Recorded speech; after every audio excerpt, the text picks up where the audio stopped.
We're live. Hello, Yay. everyone. Hi. Hello. So, my name is Bailey. If you're new here, and if you're not, my name's still Bailey. So we are going to be doing some reading sprints today. I have my two lovely special guests. If they would like to introduce themselves. Sarah, you go first. Okay. Hey, I'm Sarah. I was making YouTube videos. Now I don't, but I have an Instagram that I also rarely update, but I'm on there. So Sarah Lorraine reads. Everyone peer pressure her into making YouTube videos again because I missed Sarah's videos so much. I'm just like, you know what? I was gonna vlog Akawar when I first started reading it, and I literally made like a beginning clip and everything, and then I was just like, I don't want to film the rest, so then I just didn't, and I scrapped it. Oh boy. Well, I am Tori from the channel Tori Between Pages, and my Insta is the same. And I'm so excited to be here. I'm so excited for this. I have been thinking about this all week. I'm so excited. I feel like I haven't done sprints with Bailey in so long. This is my first sprints with Bailey. I know. I feel like I haven't even just done sprints in a while. Like I did one like last month or something, I think, with Justine, but before that it had been like months. Yeah. It's so exciting. I'm so excited. We're basically just going to be screaming about Silver Flames. Yeah. The entire time.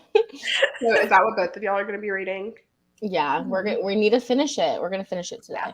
We're going to try to finish it today, hopefully on these sprints, but we'll see, because we saved the last like 200-ish pages, which is a big chunk, but we've been reading it so fast. So we're going to try to finish it.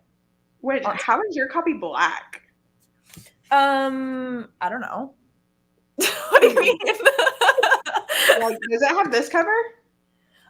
Yeah, hold on. Let me grab my dust jackets. Because when I tell you, I just take off the orange. Why is it orange? Yeah, I take off the dust jackets when I'm reading, but the inside is orange. Oh. So mine is orange. And the inside looks like this. Oh, I get the ugly orange on the... I'm so annoyed. Why did they do orange? Like, what about Nesta gives orange? She doesn't give orange vibes. Yeah, so it came with this. What I did was I ordered a box set off of Amazon for the ACOTAR series. I bought them all in one. I was like, we're doing this, and I'm going big. I hated these dust jackets, so I got these. Like, how stunning is that? Oh, I'm screaming. Whenever I'm like reading a smut scene, I'm just looking. You're just like looking at I'm like, oh my gosh. I know. I've been like obsessively looking at fan art. Like obsessively. And every time, because then I'm just like scrolling through people's, and then every time I see like Farah and Reese, I'm like, oh no, not you right now. I want Nesta. I'm like, why is nobody giving me Nesta fan art? Because in all these like ACOTAR ones, they're all just Farah and Reese, which I'm like, okay, love you, but like, hello. Yeah, or it's the three sisters, or it's like all of them and I'm together. Like, get Elaine out of here. Yeah, Elaine, leave the chat, please. What is your ship with Elaine? Yeah, fucking nobody. Yeah, we want her to be alone. Get a personality first, and then we'll talk. Because so I don't think. Which, I mean, I guess this is kind of spoilers, but I don't think her mate is her mate. Yeah, I don't think they're gonna be together. I mean, even at this point, they still don't even fucking talk to each other. So I'm like, she won't be in the same room as him. Like, yeah, I would be very surprised. But that could be kind of like a T, like storyline. Because I feel like he's faking it. Like I don't think it's real. Because I think him. Someone else. I don't like Lucien. He's just like not a fave for me. Oh my god, I love him. I mean, I feel like in this book he's like barely existent. Yeah. Like he has no page time, so I'm kind of like, okay. I'm like forgetting about him now, but I really liked him. He's whiny. He is kind of whiny. Well, he's whiny about that whole situation. Because then the other people everybody ships her with, I'm like, I don't want them together at all. Like, that is not what I want whatsoever. Because it's like, how are you, like, that's so boring. Like, how you gonna have, like, the three brothers and the three sisters? You know what I mean? Like, fucking think of something else. Yeah. Which I'm ready for y'all to get, like, to, like, the last 100 pages. Because it's, like, an absolute, like... chaos. Yeah. Oh, no. It's chaos.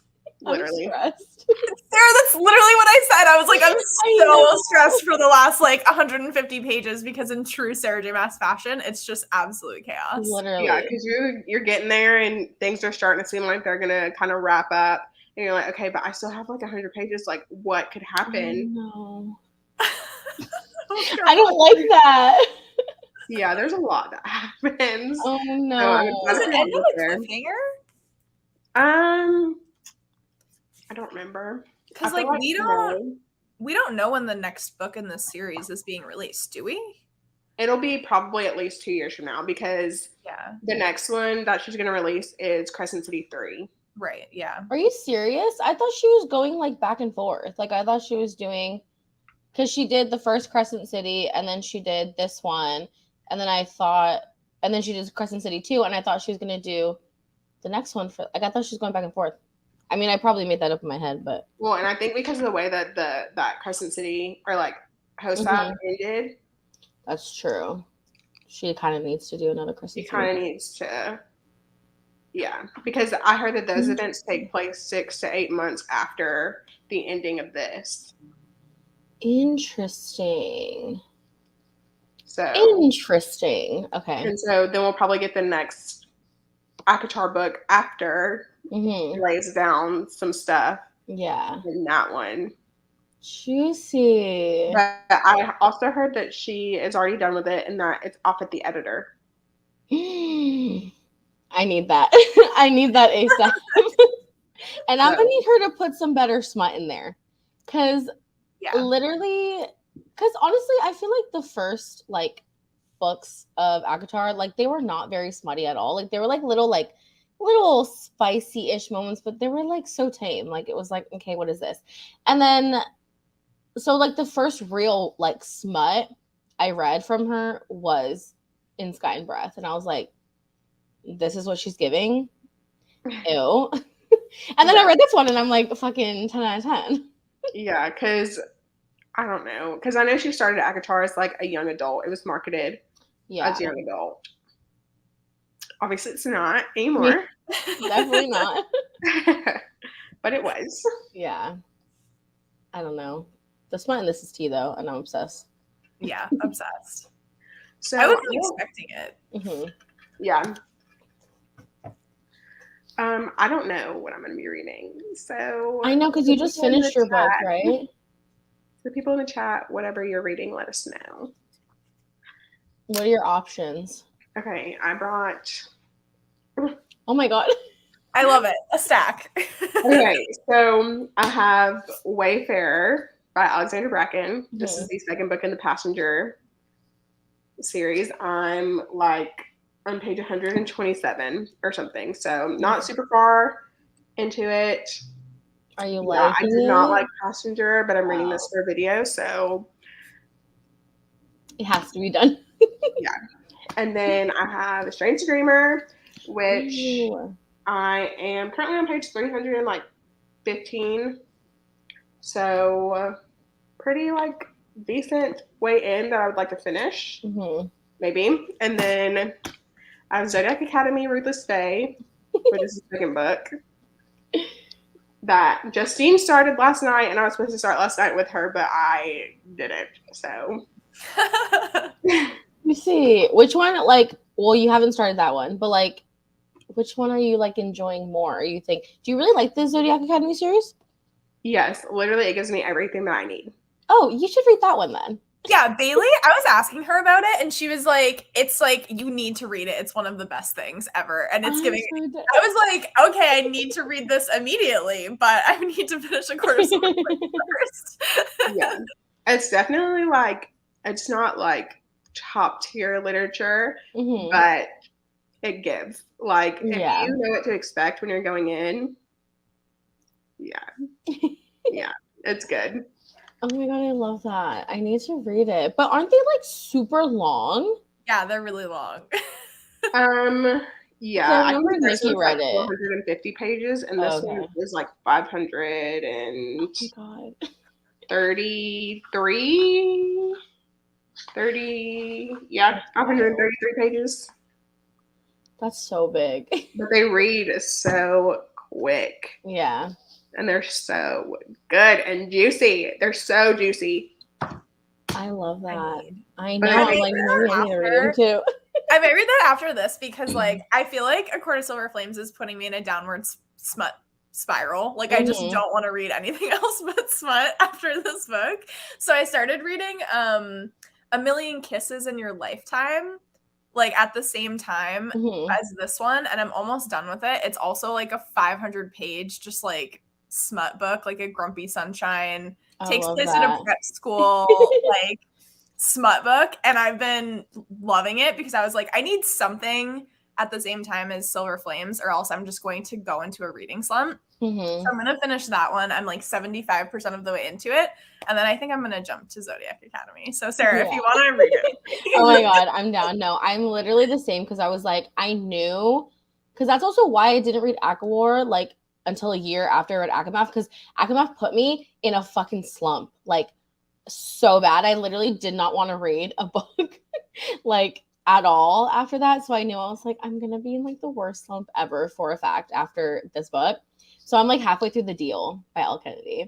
And I'm still waiting for the smut with that. I'm like, but it's so funny. That book is so funny to me. It's so like, it reads like it's 2008, but it definitely was published in 2015, but it reads like early 2000s.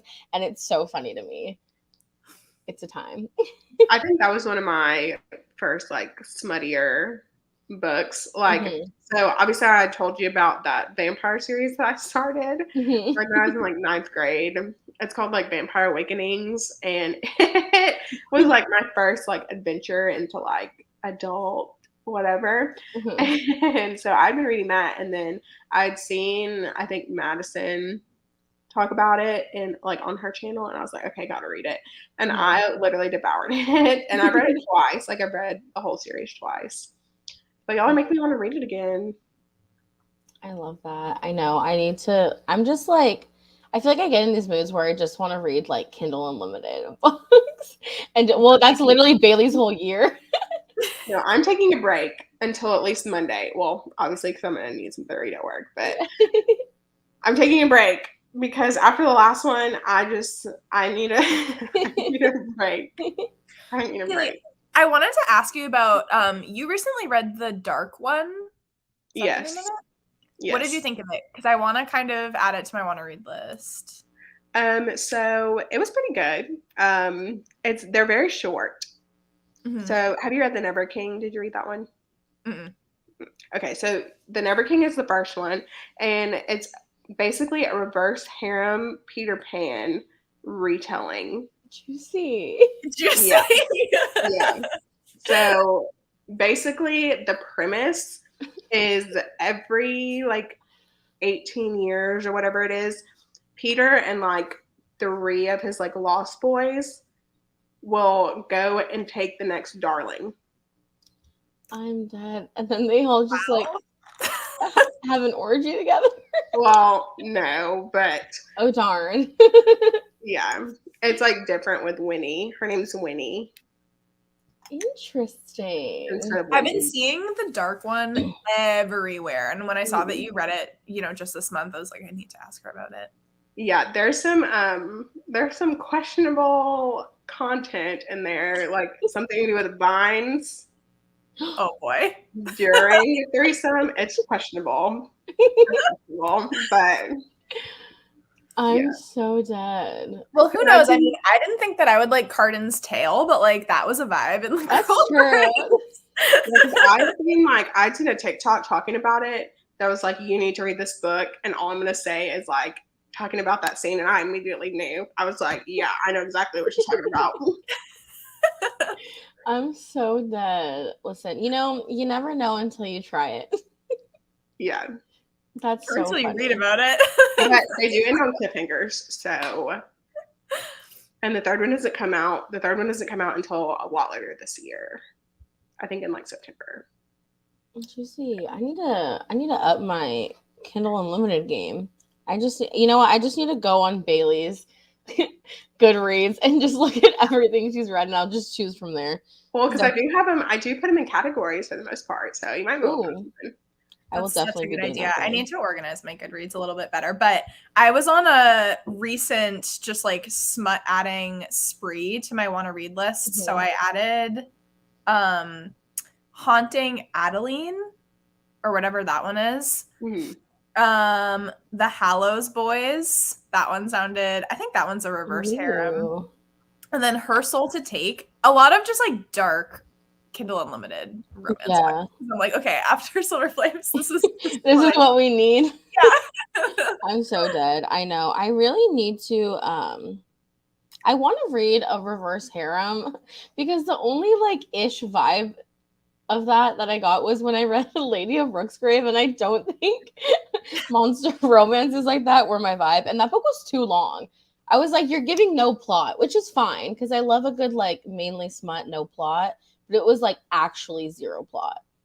Because that book was my very first reverse harem that I read. And then really? I was like, give me more. You were like, tea. Yeah, and so now I like read them. And they're so fun. Yeah. That's why I feel like maybe I just need to try it like without the monster aspect. Because they lost me at the invisible guy. I feel like everything else I was like, okay. And then the invisible guy, I was like, okay. And then the golem, I was like, I'm sorry, he's like stone. Like that seems like it would be painful. So I was like, this sounds hysterical. I've never heard of this book. I would love for you to try read it, Tori. It's on Kindle Unlimited. It's on Kindle Unlimited. It's called Lady of Brooksgrave Manor, and you need to read it. I actually, you know what? That's what you should read after this one because I'm so curious. Because like right off the bat, like there's no playing around in that book. Didn't you and Nikki were talking about that book? Yeah, and we both DNF'd it. Which means you probably didn't even get to the scene that I was telling you about. No, you know what? I think I skimmed to that part. Because I was like, I think I'm pretty sure I like skipped until that part because I was like, I need to just know what she's talking about. And then I feel like I might have read like the beginning of it. Yeah, because there's like a group scene. Yeah, I was going to say, I don't think I got to the group scene, but I was at the point where like they were watching the show. And then I was like, yeah. And they go up on stage. Yeah. Yeah. I was like, all right. Yeah. I don't know. It's just wild and it's fun and, you know, whatever. But it was definitely, you know what? I think I like just wasn't in the mood for that. Because I feel like if I would have read it like right now after like Silver Flames, I probably would have been like, oh my God, fun. Like, you know, and I would have been more about it. I feel like at the time I just like wasn't in the mood for that. So I was just like, this is a lot. Yeah. There's another series, I think it's on Kindle Unlimited as well, that a lot of people are talking about called The Flock. I think it's called The Flock. Oh, is it by Katie Stewart or something like that? Or like Katie Stewart. Yeah. And I think that's reverse harem. And that's one that I haven't read any reverse harem as well, Sarah. Well, I didn't read that. That lady book. That doesn't count. I feel like that doesn't count. But I'm like so curious. Like everyone's been talking about these books lately that I'm like, I need to dabble in this a little bit. Yeah. It's so fun. It's such a good time.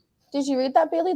That series, that Flock series? No, I haven't. Me and Tori were actually talking about it a few days ago, and I added it to my want to read. So I have heard about it, and I am planning on reading it. I just gotta like get myself together first.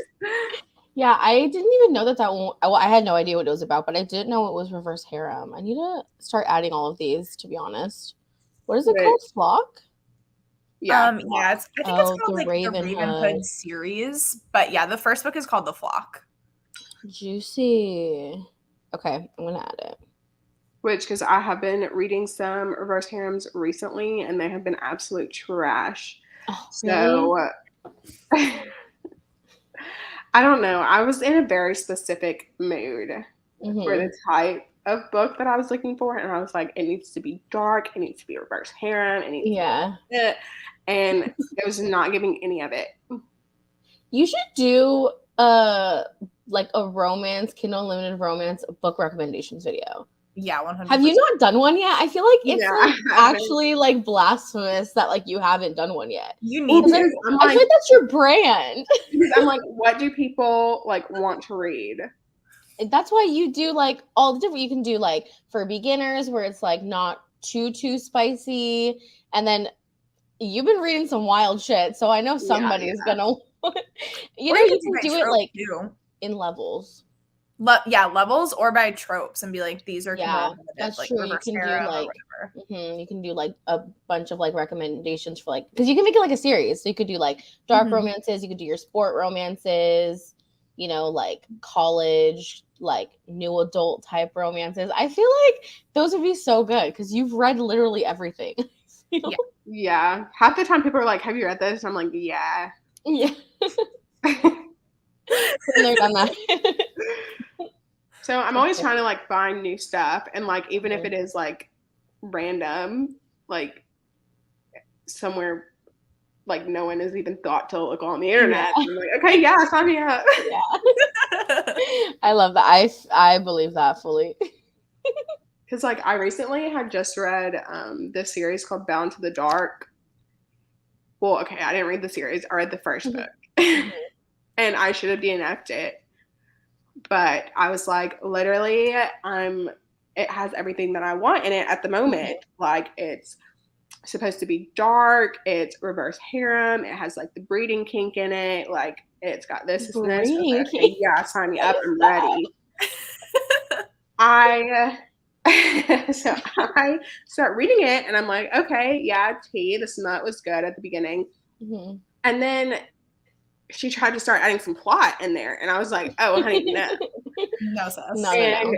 It turned into like an Ocean's 11 type heist deal. And I was like, you're like, ma'am, no, ma'am, that's not what we're here for. I was like, no, what is this? And so I started skimming. I gave it 1 star, and like I literally should have DNF'd it because I was like, literally, what is this? That's so disappointing. That is so annoying. I feel like if you are like a Kindle Unlimited smutty book, like I want 20% plot. I don't want you to try at most. Like I don't want you to try start doing the absolute most with a plot like randomly. Yeah. Because that's not what we're here for. Yeah. Know your audience. Like Yeah, no, I definitely am obsessed with Kindle Unlimited, and it's like the best $9 I spend every month. Same.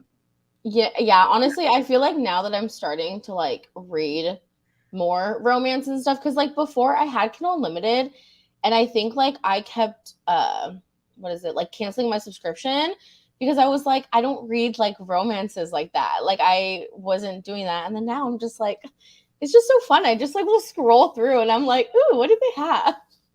Kindle Unlimited has really good horror too, Sarah. Like I know that you're I know. To dip your toe into that. Yeah, into that genre. They actually do have really, really good horror. Yeah, I need to like just start because I feel like I have so many recommendations from like you and like other like YouTube videos and stuff. And then I'm just like, they just sit there, and then I never actually read them, and I really need to. I just need to start because I know I'll probably like really love it. Which is, and that makes me think, since you like horror and you do like fantasy, I just feel like dark romance would be a good, right up my alley. Yeah, for you. I know. I need to just like prioritize because I've been on a huge fantasy like kick, I feel like lately. And then when I'm not reading fantasy, I've been switching to horror to try to get through some of that like TBR. But now I'm just like, I just want to try something new and have fun. Yeah. Like it's the summer. I want like romances, but I'm not your typical romance reader. Like I don't really want a rom-com. So like just give me all the dark romance. I'll be ready. Yeah, and if you're in the mood for any type of dark romance, hit me up. I probably got you. I probably know exactly what you're looking for. Perfect. Well, maybe we can buddy read Flock. Maybe that'll be our next week. That's one that you haven't read yet. Yeah, for sure. Because when's your birthday? May 19th. It's next week. Oh, exciting. How old are you going to turn? 27. Okay. I'm basically an old lady, so. Shut up. You are not an old lady. I'm so Hey, Sarah, dead. you're 23? 25. I'm 25. Mhm.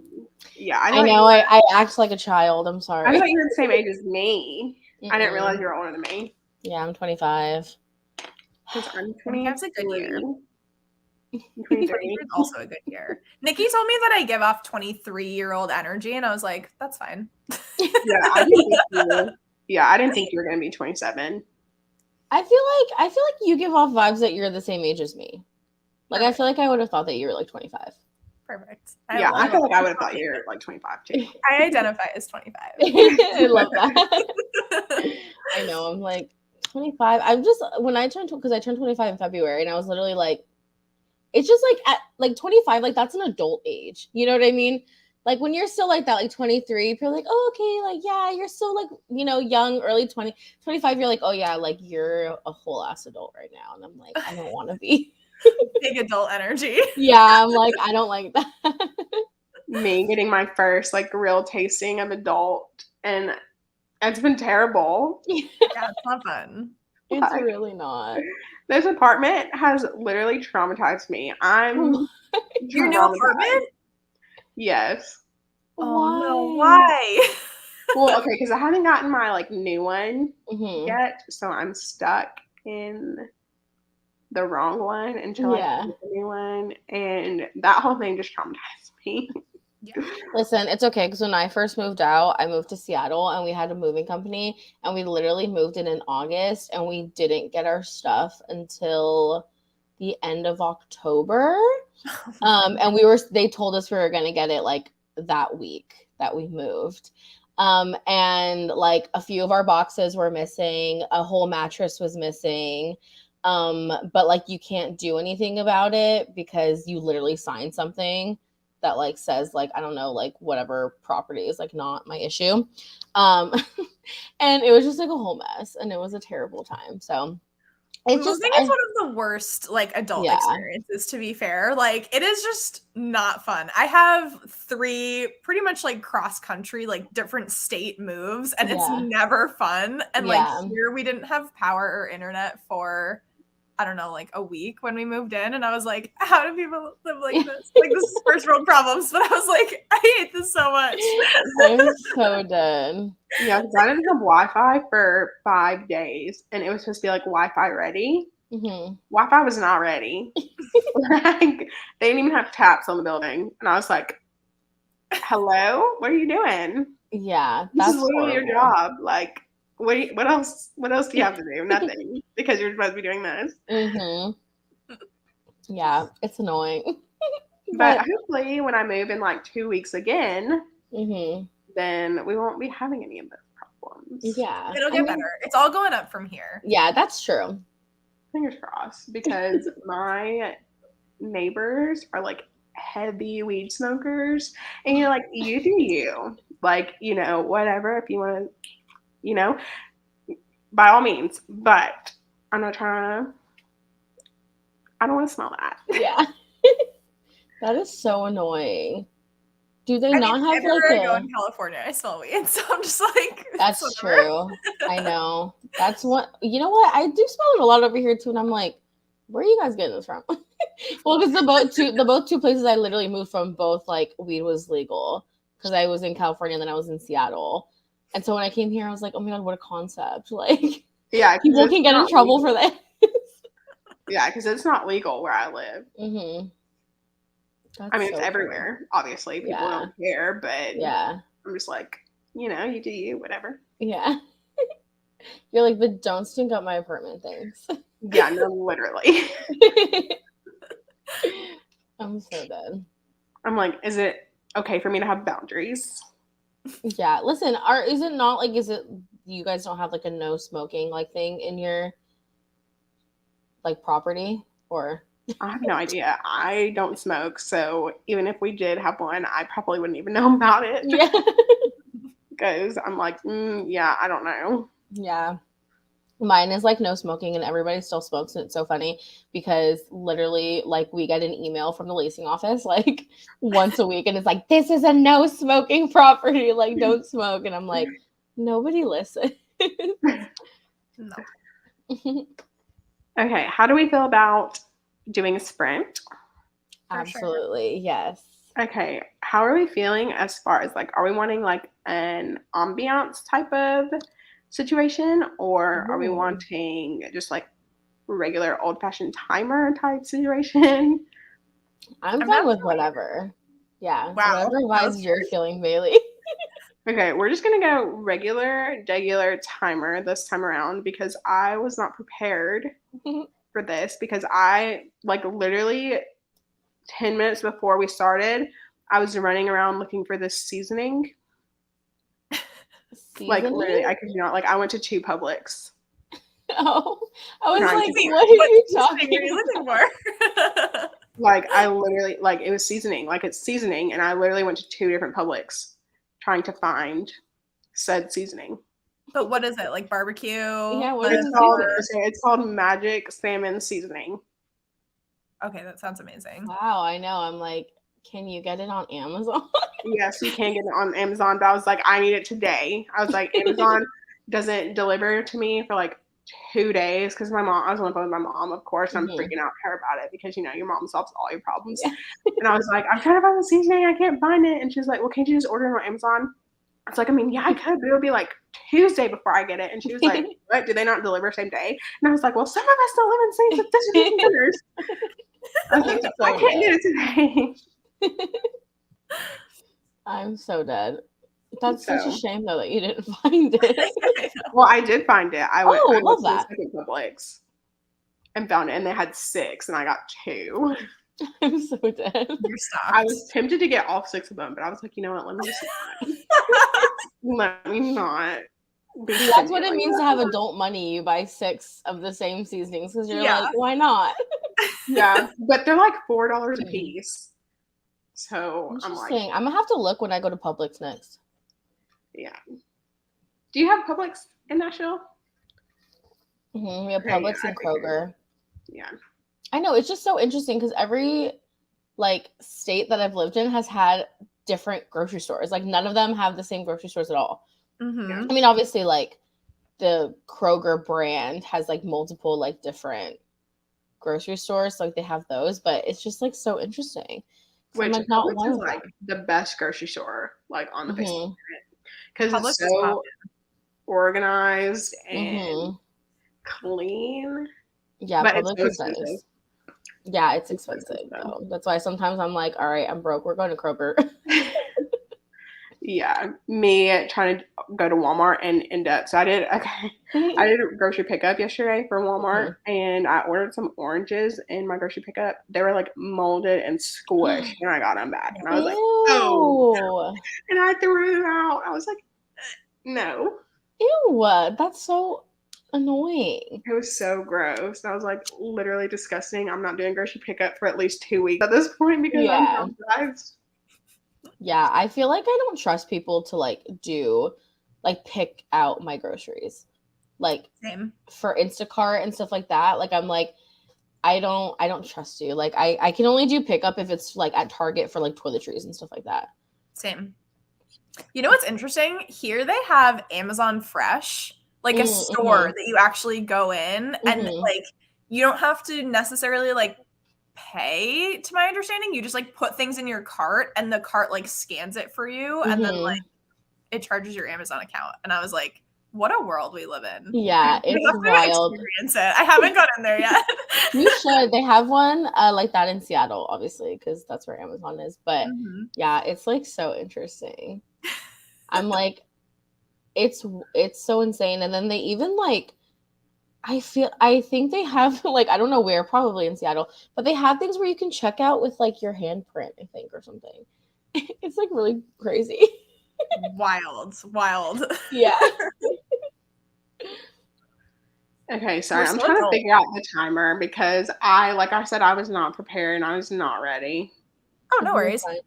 Are you using there's this really cute timer called Pomodoro Kitty if you wanted to use a little kitty cat one too. because I normally use this big timer. This big timer. I think it's on here. I don't know. I don't know what I'm doing. I You can would think see it. Yeah, we can see it. Okay. I don't know what's going on. I don't know why it looks like that. I don't know why it looks like that.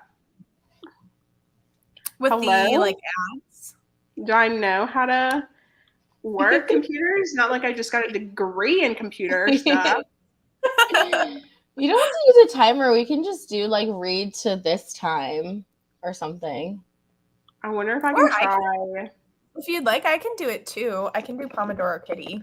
I love that one. But I'm not gonna lie, the meow for like the timer thing is kind of scary. I'm so dead. Yeah, that is scary because I'm gonna like try not Bailey be the youngest one, and she's the one that's like can't work it.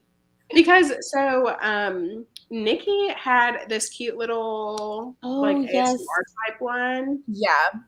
The other day on her sprint, I was like, okay, that's so fun. Yeah, hers was super cute.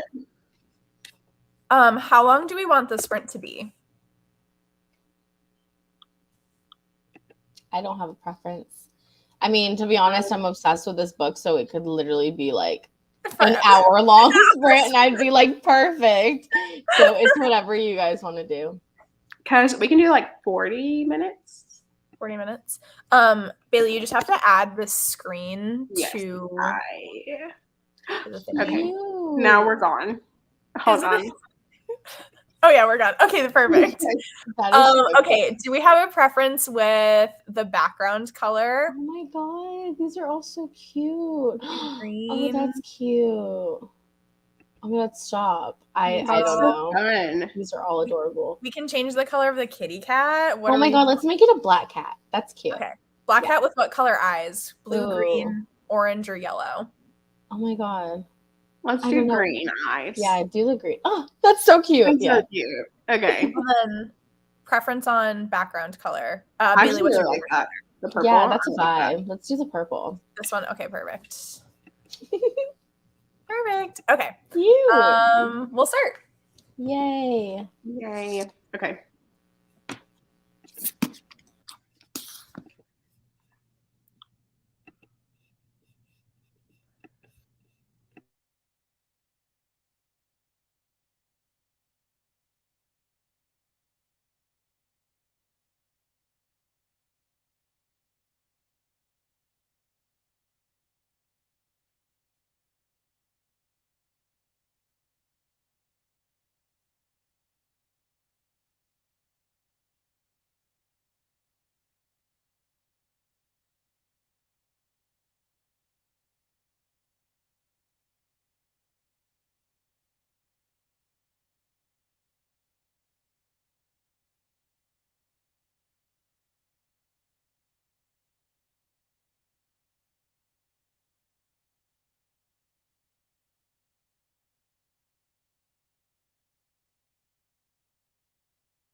meow literally scares the crap out of me every single time. That was so funny. That was so creepy. It is. It's like the cutest little kitty cat, but I tried to warn you guys, like, the meow is very jarring when you're reading. That is so funny. So how did everyone do? Good. I read 30 pages. My heart is so happy. How many, what chapter did we start at? 56? Question mark? 56. Yeah, I read 30 as well. Yeah, I'm on 598. Oh, it's so good. Same. It's so good. I'm just so obsessed. My heart's happy right now, but I'm really nervous. I know. I'm like a stark contrast between like this happy feeling and then the devastation. Oh, 100%. I'm like not prepared for that whatsoever. Bailey, how did you do? I read 43 pages. Ooh, so what did you start Zodiac Academy or? No, so I picked up Wayfarer and it's like kind of boring. That's so annoying because you didn't like the first book. What did you rate it? I gave it 2.5. Oh no. Yeah. And the only reason that it got that high is because the ending was a little bit good. But like not really. Not enough for you to be into like this book. Yeah, like so it was good enough for me to like be intrigued to want to know what happens in the next book. But at the same time, like I don't really care. Yeah. That's so annoying. And then you have to read it for like a video you're doing. Yeah. That's the worst. Yeah. Switch back and forth. Maybe that would help. So like next sprint, read one of the other ones and then switch back so that you can still like get through it, even though it's not your favorite. Yeah, I'm thinking I'll probably end up picking up Ruthless Fae, maybe. How are you liking Strange the Dreamer? I really want to read that, but I haven't. I don't know. It scares me. So I just don't know if it's for me. Like the story itself is what I'm not vibing with. Like the writing is absolutely stunning. There's like lots of quotes in here that are like beautiful, but like just the story itself isn't like resonating with me.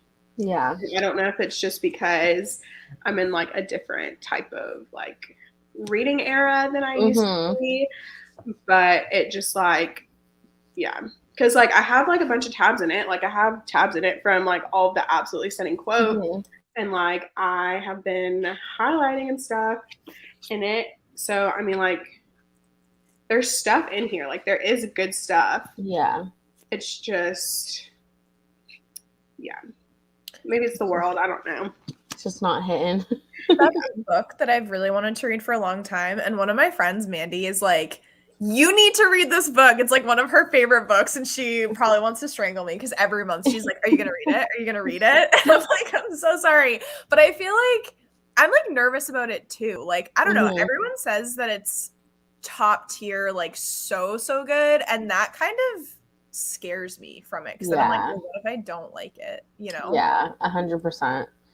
I feel like too, because everyone keeps saying like, yeah, it's like, oh, it's so beautifully written and like the language is so flowery and stuff like that. Like, I just don't really know if I vibe with like flowery language, because then I feel like it kind of like for quotes and stuff, I feel like it's good, but I feel like at the same time it can like take me out of the story, because then I'm just like, what are you talking about? You know, like I don't know. Yeah, I'm definitely like scared to read it though, but I want to. I feel the same way.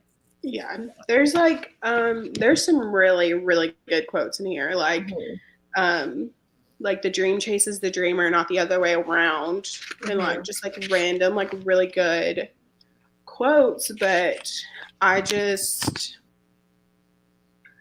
know, I'm just not like super loving it. Yeah, like it probably won't be a 5-star for me. Yeah. Have you been reading it for like a long time? I feel like you've been sitting on it. So I was listening to it on audio, and then because I just knew, like, I feel like you should know yourself, and like me knowing myself knew that I was not going to be able to make it through without the audiobook. Yeah. So I got the audiobook, and then of course, me being me, there was people in line behind me.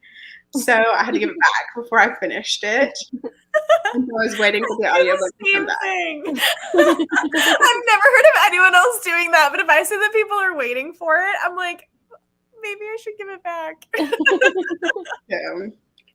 So I had to wait for the audiobook to come back. And so the audiobook has now come back to me. So I'm in the process. I love that. Oh God, that's so funny. Hello, Nikki. Oh, hello, Nikki. Oh my goodness. We were talking about you earlier in your life at Spaces. How those are so fun. I wish I was reading, but if I was reading, I would be reading Pachinko. I've heard that that's really good. Isn't there a show for it now too?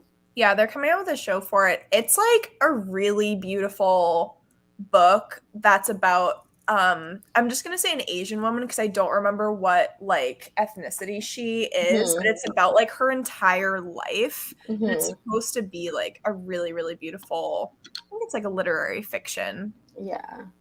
Ooh, I know. I've heard really good like reviews. Yeah, it's a Korean woman. Yeah, I really want to read that. I've had that on my want to read list for a really long time, but that's one that I have to get motivated to read because I know that it's going to be really beautiful, but like heavy. And I'm not sure about the writing style. If it's like a more challenging writing style, if you know what I mean. Yeah. No, I feel like with any kind of like literary fiction, like I have to really like prepare myself for it because it's just I mean they'll be like really really well written and really great, but it's just it's not as easy to get through as like a little romance or like a romantasy and stuff like that. So you have to be in the mood to like think about what you're reading. Yeah. And I like to not have thoughts when I'm reading. Sometimes you just have to be like, yes, give me all this, but I don't want to think about this. I just want to read, 1,000,000%.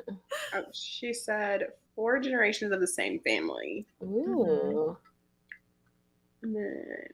I love generational stories like that. Yeah. We will try Life at Spaces for the next one because I am like very chaotic today. So that one was so cute.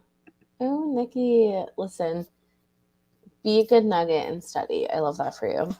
Nikki, you're like always studying. I know. I could never be me. I literally freaking hate studying so much. Oh, the show is out. Okay. Gosh. And then. Oh, that's good. Yeah, that's good. What? I need to add that to my want to read. Let me add it on Goodreads. There's a book that I think sounds really similar to Pachinko that I read. It's not as long either. It's by Janie Chang. It's called 3 Souls. And that one was Chinese, but it's about a woman who's Chinese. She dies and she has to like look back on her life, and she has her 3 souls like guiding her to kind of figure out like what mistakes she made. She kind of has to let go of her human life in order to be able to like go to the afterlife, but you get to see kind of generations of her family. So it is very different to Pachinko, but it's also like it was just so beautifully written. I feel like they're kind of on the same like level. And the reason I got interested in Pachinko is because I read 3 Souls and absolutely freaking loved it. And I was like, so good. Yeah, Janie Chang is like an incredible author as well. That sounds so good. I'm going to add that too. Yeah. I love doing reading sprints because I just literally add all of the books. I get so many book recommendations that I add to my want to read list. I feel like reading sprints are good for recommendations because you can actually like talk to people about them. Yeah. Instead of like just like watching a video or whatever where people are like telling you about them, like you can actually kind of get some feedback of like what it's actually about, which is fun. Yeah, 100%. 10 out of 10 would recommend. We love to hear it. I cried in the prologue. I love that. Oh no. See, that's why I am like so emotional that like I would probably cry in the prologue too. I'm scared now. Sometimes you're just in the mood for a book that like makes you cry though. Like I've been there and I'm like, I need something that's just going to make me cry, and I love books like that. Oh, 100%. I have another big standardized exam this summer I'm preparing for, and I'm just not actually really in person. I need to study. Shut up.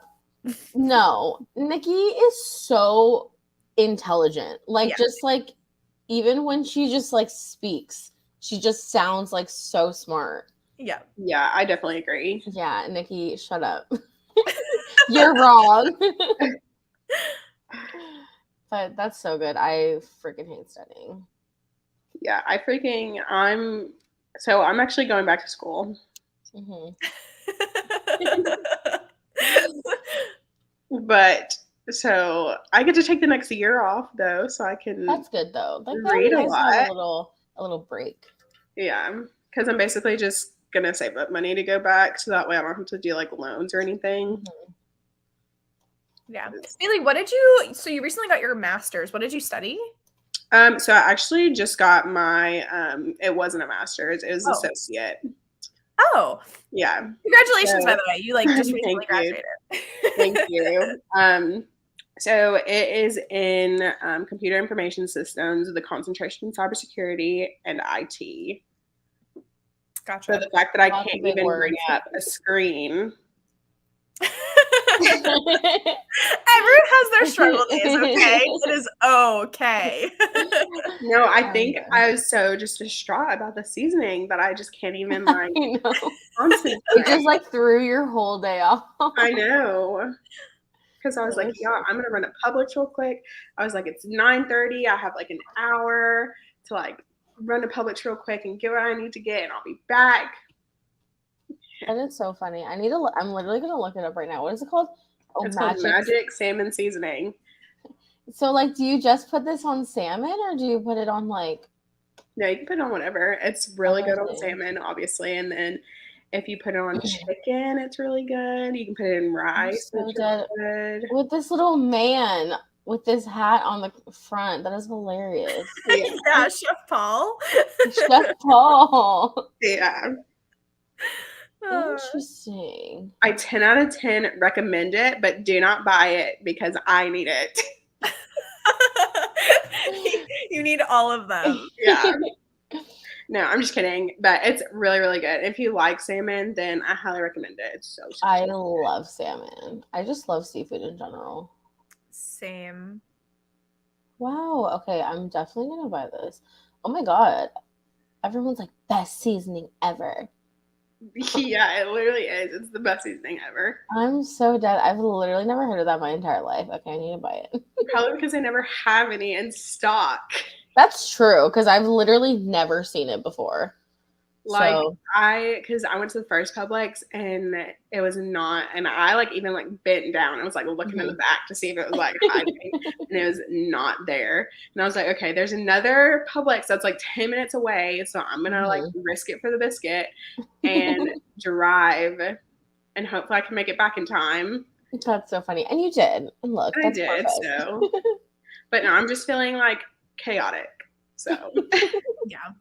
That's okay. At least you got it though, because it would be like more upsetting if you went to two and you didn't and it wasn't there. I probably would have cried. Like I probably would have been crying on the phone to my mom. Like, please. Well, so funny. Your salmon's gonna slap when you make it today. Oh yeah. 100%. I need to go search for that now. I'm so intrigued. Same. Nikki, we love you. Yeah, we just love we're Nikki stans over here. So I'm not in Florida. I'm in Alabama. Yeah, Publix is like a southern southern like, southeast type thing. I think they have them in like Mississippi, Georgia, Florida, Alabama, and Tennessee. I don't know if they have them in the Carolinas or not. Yeah, no, they definitely have them here. There's like 2 that are right next to me. I'm trying to think. When I was in North Carolina, the grocery store that they had there, and I can't think of it, but it was like so cool. Like they had like these huge cup holders on the grocery cart. And like you stopped and like you got your drink and then you did like your grocery shopping. It was like a day. Like you made it was an event. And I was like, I'm living for this right now. That is so funny. Have you guys ever been to Buc-ee's? Is that what it's called? I love Buc-ee's. Buc-ee's is like the best place on earth. Tell me what this is. I don't know. I don't know. What is it? I don't even know. Isn't it just like low key like a gas station, but it's just like freaking massive? Yeah, basically. So it's a gas station and you like pull up to the gas station and you go into Buc-ee's. They have the like biggest bathrooms, like biggest, nicest, cleanest bathrooms of any gas station will ever go to ever. And it's basically like a grocery store, but like not. And they have all kinds of stuff. They have like peanuts and brisket and like kolaches and like kettle corn and all kinds of stuff in there. And then they have like t-shirts and stuff. Yeah, my friend went to one because I think the closest one here is in Georgia, maybe, or like she's from Georgia, so like I don't know, she just went to one, and she brought me and my sister like a Buc-ee's cup. So we have a cup that just has a little beaver on it or whatever it is. Is it a beaver? Yeah, I don't even know. And it's just so funny, and I'm like, I want to go to Buc-ee's because she's like, yeah, like people like it's like a destination, like people like, oh, like let's go to Buc-ee's, and it's like you take a trip to go to Buc-ee's. I just think that's hilarious. It's definitely worth it, like for sure, because I was like, Buc-ee's, I've always heard people talk about it, but like I'm not sure. But yeah, no, definitely worth it. 10 out of 10 would recommend going to Buc-ee's. It's an experience. And it's massive. That is so funny. I want to see where the closest one is. Because I think they're building one like an hour from me in a city called Athens. Which I don't know why they would put it in Athens. Like there's nothing in Athens, but maybe so that people are drawn to it and actually go to Athens. Yeah. Listen, I'm about to go to Huntsville literally to get Hawaiian barbecue because there is a no Hawaiian barbecue in Nashville, like at all. And I love Hawaiian barbecue, and the closest one is literally in fucking Alabama. And I'm like, I'm about to go do that. Where at? What's it called? I saved it. Let me see what it's called. I literally screenshotted it. I told my sister, I said, we're going to take a day trip. Yeah, because I mean, Huntsville's only like 2 hours. Yeah, so that's why I'm like, okay, let me find it. But I don't remember what it's called. Let me look it up. Because that's where I live. Yeah, no, I literally was like, oh my God. I'll be like, hey, where's the good Hawaiian barbecue? I don't even know. I didn't even know we had Hawaiian barbecue. Oh, Love. I think, is it Love? Yeah, Love Hawaiian barbecue. Yeah, no, let me look it up because it says it's on Whitesburg Drive in Whitesburg Plaza Shopping Center. Do you know where that is? Yeah, I do know where that is. I don't know, but I think, have you ever had Hawaiian barbecue, Tori? I think they might have an L&L in LA. I'm not sure. I think they have like a lot of locations in California, but L&L Hawaiian barbecue is literally delicious. I don't think I've ever had Hawaiian barbecue before. It's so good. Well, I get chicken katsu, but you get like the little macaroni salad and you get the rice, and the macaroni salad tastes like the most different macaroni salad. Like it's not normal macaroni salad. It's Hawaiian macaroni salad. It's freaking fire.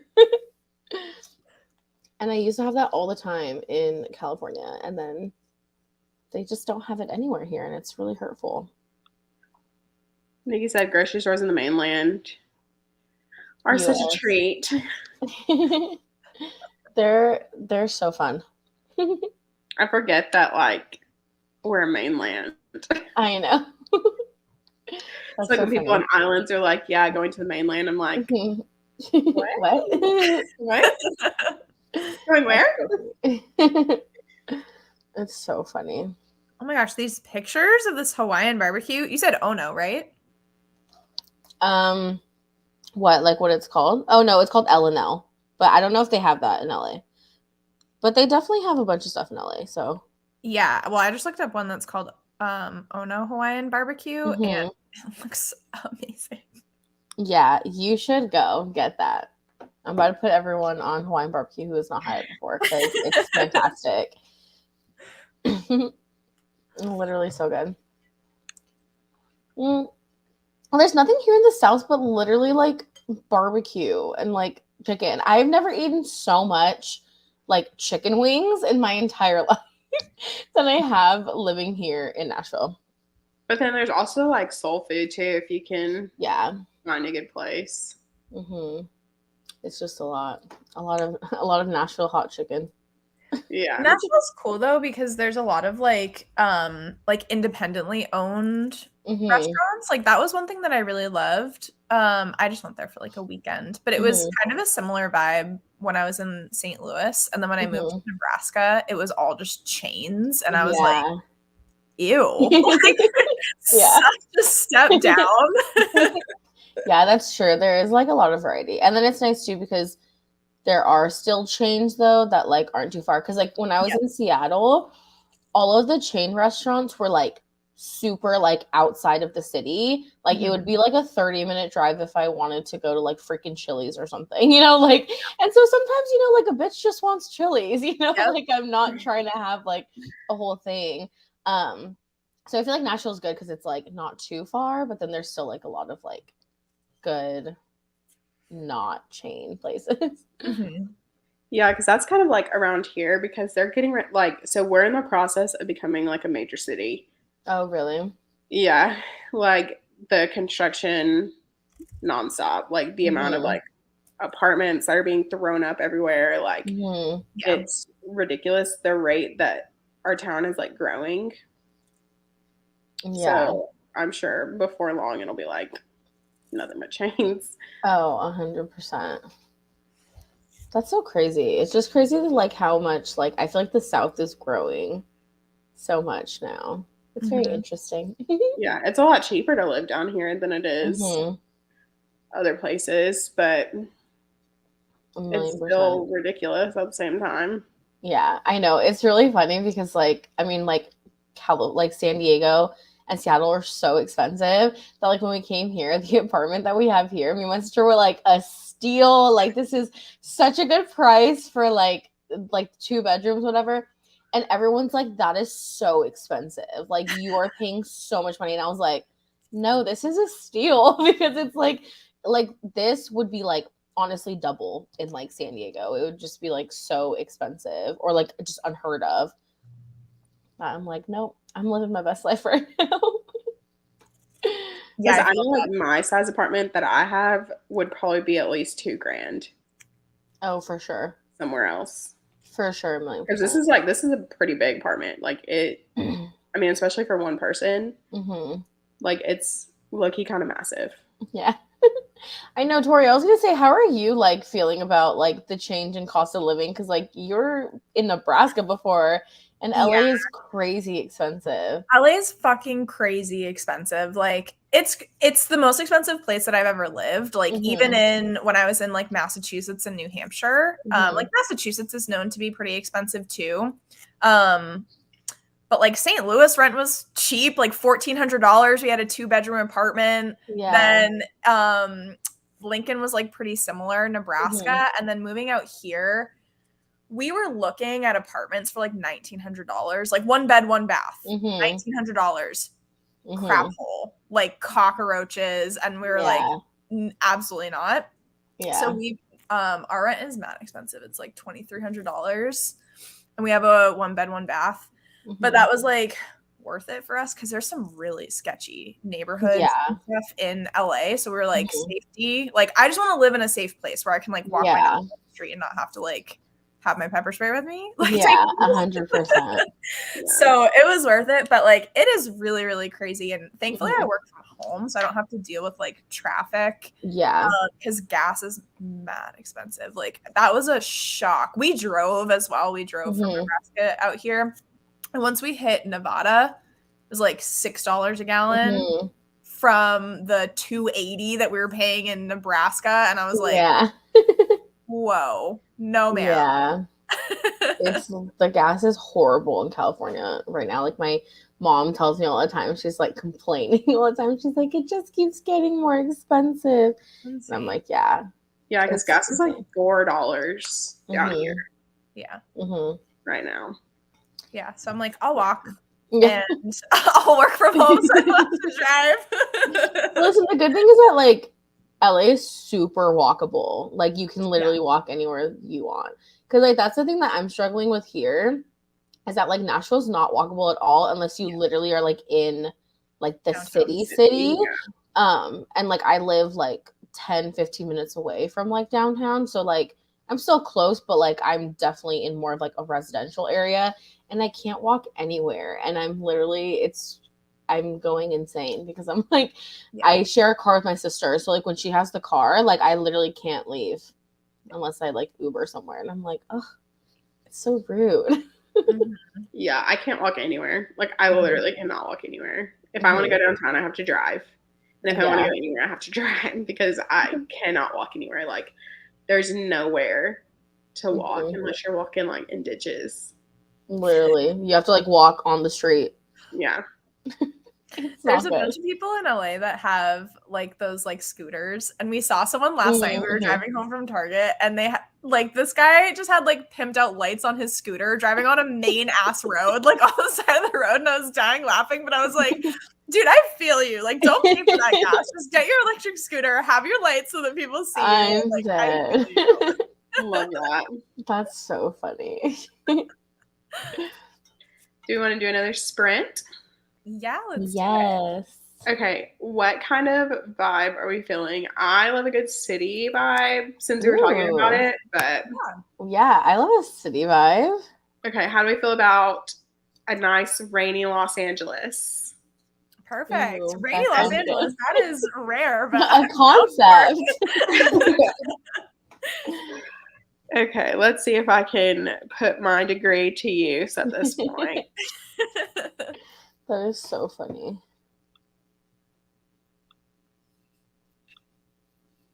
Oh, wrong one. Wrong screen. Yee. Okay, let's try it again. I need to bookmark that website. It's called Life AT. Life at Spaces. I know, I need to do that too. Okay. It's this one. It's so cute. Oh my god, I'm gonna bookmark this. Yeah, me too. Okay, how long do we want to do? Do we want to do another 40? Oh yeah, I feel like 40 was good. Okay, let's see if I can figure out how to do the timer. The little settings thingy down at the bottom. Okay, yeah. Yep. I don't know what I would do without you. I got you, girl. Okay. All right, are you ready to start? Yes. Yeah.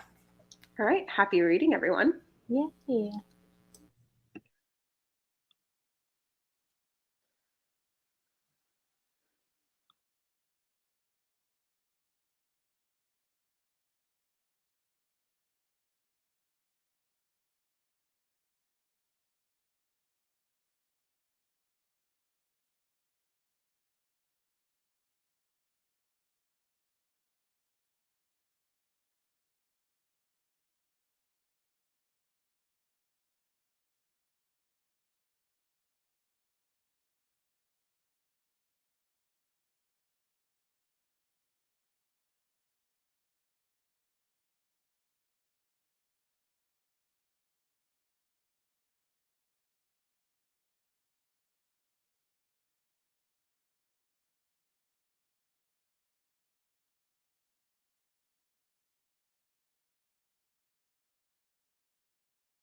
Okay, not me and Sarah absolutely fucking losing our minds, like laughing at each other when we're muted because of this book.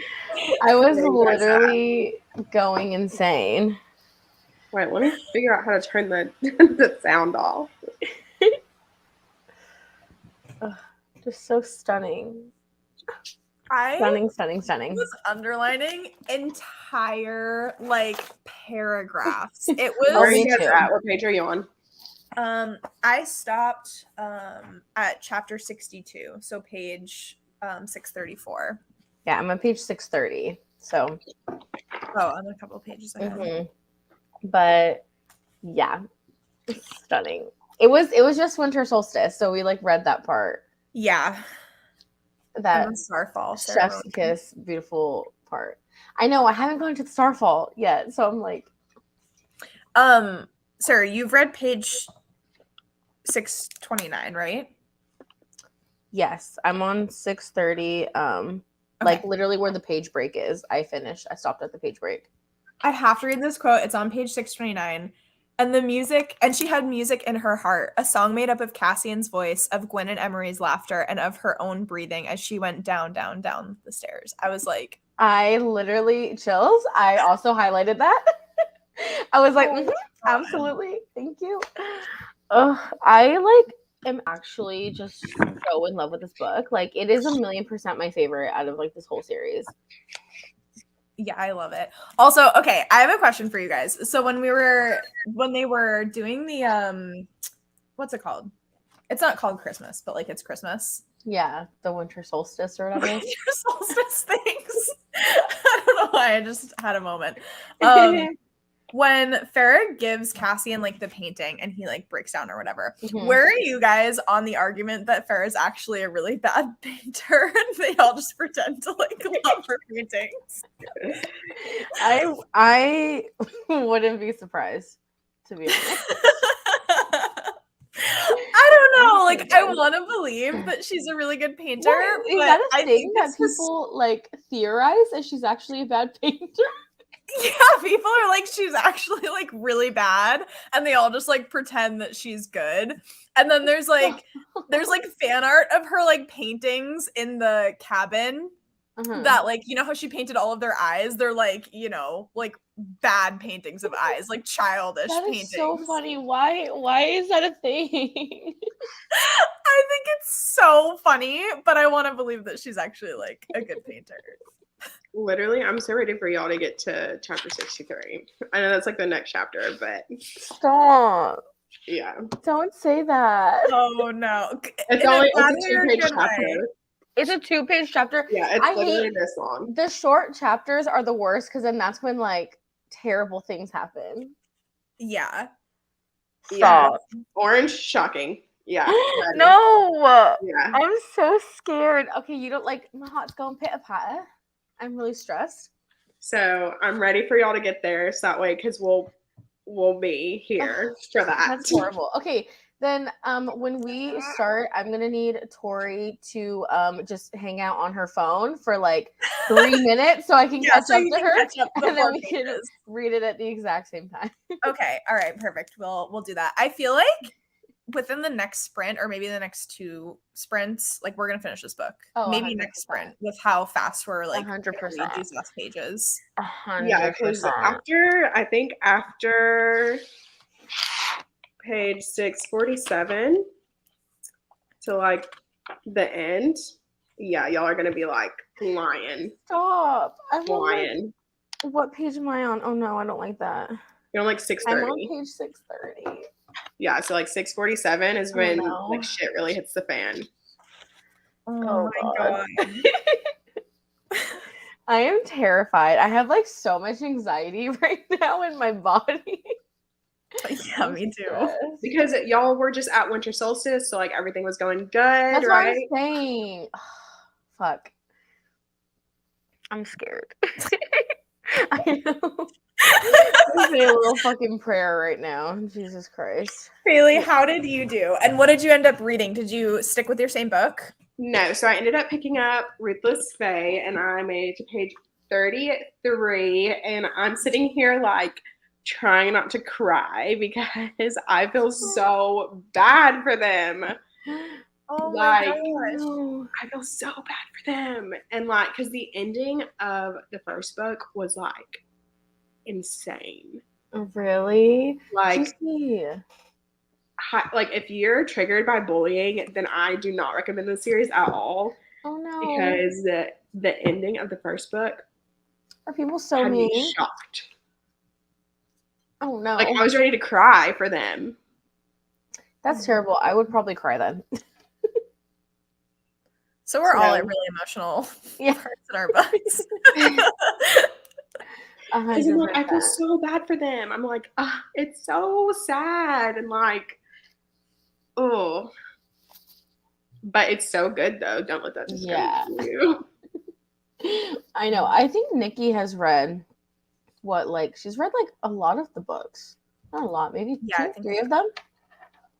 I feel. I don't know. Bully, like, I don't know. People like being really, really, really mean is like stressful for me to read about. Yeah, no, and it's like, it's on a whole nother level. Like, because they say like there's like bully romances, like like Punk 57 is like a bully romance. Like that was not bullying, in my opinion. Like that was just them like arguing. Yeah. This is bullying. This is like is it like a bully romance, or it's just like a part of the story, like the plot? I mean, like it's the plot. Oh no. This gives me like 13 Reasons Why end of season 2 on Netflix type. Oh wow. Bullying. Oh no. Yeah. I've never seen that show, but I refuse to watch it because I'm like, I don't need to experience that. If you're looking for a book to make you cry, 13 Reasons Why. Like 100%. Yeah, see, I didn't read the book. I only watched the first 2 seasons. And then after that very last episode in season 2, I was like, oh, no, nope, can't do it. Yeah, I watched the show as well. But the book is really good if you like the show. I mean, they didn't change anything. That is terrifying. Yeah. So like that happens at the end of season 2. That happened in the book? No, the season 1 is the book. Okay, and then from anything past that is like what they've added to the story. Yeah. That's wild. Okay, city vibes. Yeah, it was nice. Yeah, I liked that. I love like rainy ambiance. It's like I turned the rain up because I was like, I feel like we should be hearing it. Yeah.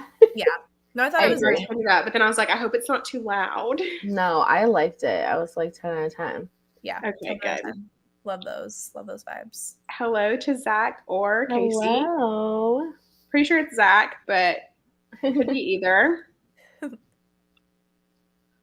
Nikki loves a theory about her not being able to paint. That is hilarious. Like, I've never heard of that in my entire life. Oh, really? Oh my god, it's so funny. I actually, when I first came across that theory, I was cackling. Let me send you some of like the fan art. I'm just judging because I'm like, why would that be a thing? It's just so funny because like painting is like throughout the book and everyone's like, oh my gosh, like Farrah, it's so good. But can you imagine if it was like an undertone of like bad? Oh, that's great. Like, yeah, because like she didn't really have access to paints because she was poor. Yeah. And so she was like a little sus. Yeah. Unless she's just like naturally artistically gifted.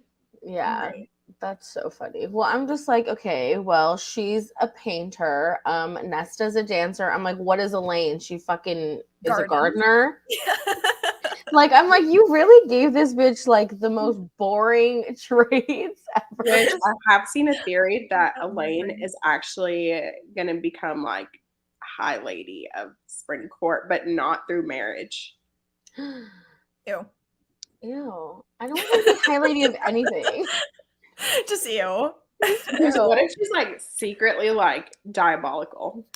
I hope so. I'm like, give her like a fucking personality, dude. Like, I keep thinking that. I'm like, you know what? I mean, I put a lot of trust in Sarah J. Maas. Like, that she can really make me like anybody. Because, like, honestly, I didn't really care for Nesta at all until like ACOWAR. I was like, okay, like, I am understanding her now. I'm liking her a little bit better, and I'm obsessed with her now.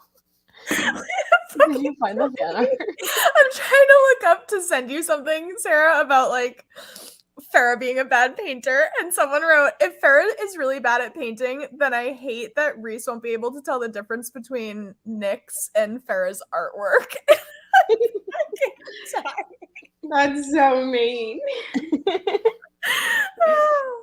Okay, let me find something. I'm so dead.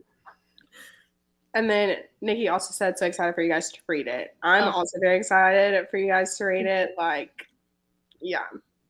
I'm scared. I'm terrified, honestly. Like, because you guys are stressing me out about it. Like, I'm going to have to just like. just watch our reactions. And I'm like, let me watch until I get there. Oh, man. That is so horrible. Ugh. I'm like, why did she do this to us? I don't understand. She likes making us miserable. She literally does.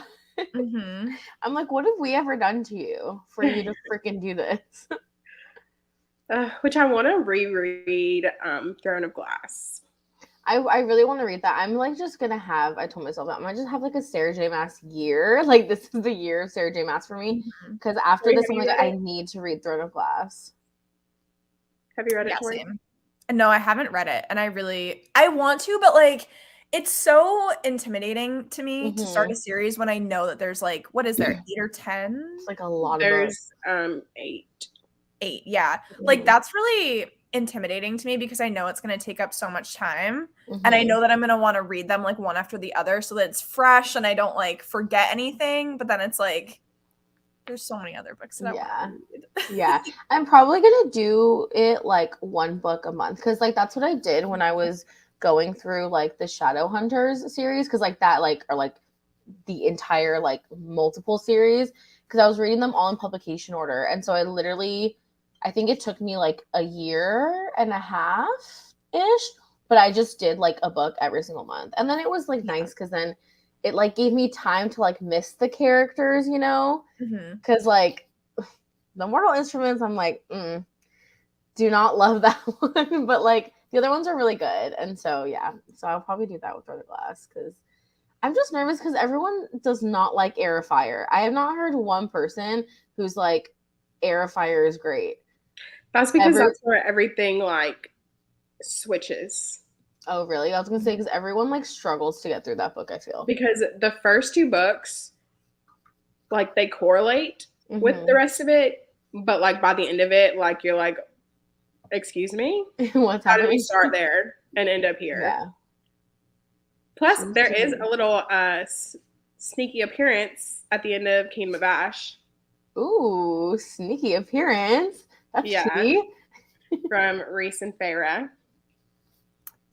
That's tea. They're not like actually, like they don't say anything, but it's them. Gotcha. Juicy. Oh no, I really want to read it so bad. Well, because I've also heard that like the character development like in that book is like top tier. Or like in that series. And everyone loves Rowan. And I don't get it. Maybe it was just because, like, when I read it, but, like, at this point, I don't get it. Really? I'm very interested to see how I feel about it. I don't know anything about the characters or the story, or, like, I, like, literally know nothing about Throne of Glass. Yeah, same. So I'm, like, very interested to see how I feel. So if you guys want to do a buddy read. Listen, we should buddy read the whole series. That would motivate me. So, like, I'm really down for that. Yeah. 100%. But, like, Silver Flames is making me want to reread ACOTAR and ACOMAF to see if, like, I would love them as much type deal. I definitely, like, sorry, maybe, like, it's because I didn't have that kind of, like everyone's like, oh, this is so nostalgic for me and like whatever, you know, because people read the books like a while ago. Yeah. That I feel like because I read them like quite recently when I already knew about like the hype and everything, I really enjoyed ACOMAF, but like 1,000,000%, I'm like, no, this is like significantly better, I feel. Yeah. And I just now I'm like, I don't feel like Farrah and Reese are like that bitch to me anymore, you know? Yeah, I read them last year. Like I read the first 4 books last year, but I still do really love Farrah. Like I love her composure. Mm-hmm. Her and Nesta are so opposite from each Mm-hmm. other. But I'm just really curious because I remember when I first read Akatar, I was like obsessed. And Mm-hmm. I'm just curious if I would have that same reaction because I think that I gave them both 5 stars, the first 2 Mm-hmm. books. I'm curious if my rating would like go down. Yeah. After reading this. Yeah. You should see. You should try. Yeah, I might do Reread it. them. I might do it. I mean, they're so like quick to get through, I feel. Like cuz They are. there's They're so like, much happens. like even this is a chunky book. Like Sarah, you and I were really scared of this at first. Yeah, And I then was terrified. like we just fly through it. Like I feel like the dialogue makes it really easy to like get through super fast, and like it's not like crazy small writing or anything like that. It's actually really readable, which is nice. Yeah, no, I completely agree. I had a hard time getting through Hosab. I think, well, that one actually, I'm like, I can't even say that. Like, me and Felisa literally read that book in like 4 or 5 days. Like, we were like 200 pages a day. Like, we were going through it, and I was like having the grand old time. I hated that. I think I was just so intimidated by it and like so scared of it that I just like couldn't make myself read it. And then, but I know like the third one, I'm gonna like freaking eat it up because I'm like, I gotta know. Yeah, I feel like Hosab was just like very common, like middle book syndrome, you know? Like, I think that's what it was. So, like, I still enjoyed it for what it was, but like, I mean, yeah, I definitely don't think it was definitely not as good as the first book, but I just feel like it's just like that annoying, like middle book syndrome. And like, I feel like the third book's going to be like absolutely fantastic. And I think that's something that like Sarah J. Maas does too, because like everyone's saying like Air of Fire is like not good. And it's probably because she's like setting it up to like literally kill us. Yeah, no, I feel like that's what it was. I feel like it was just like a whole book of setup. Yeah. But like it was so hard for me because Crescent City, House of Earth and Blood is like still one of my absolute favorite books. Like top tier. I mean, the character development, I love Bryce so much. And I also really love the way that Sarah J. Maas writes like friendships between characters. I like her romances as well. But for me, what really stands out is friendships. Like the friendship between Nesta, Gwen, and Emery in this, I am living. I'm absolutely living for it. And I was the same way with House of Earth and Blood. And then like it was just such a step down for me with Hosab that it was so hard. Like I get that it definitely is middle book syndrome, but it's like how can you write a work of art like House of Earth and Blood? Yeah. All so hard with Hosab. Yeah. I mean, I was still vibing with Hosab, so I was like I just loved the character so much that like even if nothing was really happening, like I was just like enjoying it so much because like I love Bryce. Bryce is like probably my all-time favorite character that like I've ever read in my life. So like, you know, so it's one of those things where I just like feel so like obsessed with her and like Hunt and like all of them that I was like, I don't even really care if like she's not really giving me much plot. And like I'm just like I could literally just like read a book of their interactions like all day, you know? Yeah, same. I wish that we got more of like Bryce, Hunt, and Rune, and less of Ethan. Yeah, Ethan. Like I know that I understand like how he was like so tied into the story and stuff like that, but I was so bored reading any section or like chapter of his. I was just like, skip. Yeah, I feel like his. Like, oh, go ahead. No, I was gonna say I feel like his like little situation at the end of the book. I'm like, that's tea. I'm very interested in like what's gonna happen with that because that was like a really like it was really random and I was like, what? But I'm like, juicy. Which I think that that's his mate. Oh, do they do mates like that in the wolves? Because I forget because I don't know. I forget because I know that like because there's like all the different types of like, I don't know what you call them, the veneer or whatever. Like, I know that like that was a conversation between Bryce and Hunt that like not all of them do mates like in the same way. It seems like at first, when she first was telling us about mates, at least for me, because I haven't read the Throne of Glass series in ACOTAR, it was like being a mate is like really rare, and now it's like everyone's a fucking mate to everyone else, like regardless of anything. Yeah, I know, that's so true. I just think the mate thing, like, it's nice, like, to be like, oh yeah, like you're fated, you're meant to be, but it's like I'm not like, oh my god, they're mates, I love it. Like, I'm just like, okay, like, like it's for me, it's enough for them to just like be in love with each other. I'm like, perfect. That's all I need. You know, I don't need like destiny fated together, you know, type of thing. Yep, I get that. We just went on a full ass SJM rant. I know. Yeah. Listen, love that for us. It's because like she just lives in my head rent free. Her and every character she's ever made in her life. Yeah, she's just iconic. And True. then her dropping that she had a baby literally the day of release, like, who would have thought? I was like, that's so funny, literally. Everyone's freaking out, like, what are you gonna do? Like, blah, blah. She's like, oh, I just had a baby. I'm fine, I'm chilling. And now we're all crying because we have to wait like 18 to 24 months for the next one. I'm like, that's so rude. I'm gonna need them popping out like every 6 months, please. Yeah, please. Too bad she's not indie. I know, honestly. But also I'm like, she's like so intricate with everything that I'm like, I guess I'll allow it to take time. Yeah. That's the one thing that I do love about like indie authors and like indie books is that they're constantly putting stuff out. It's so nice.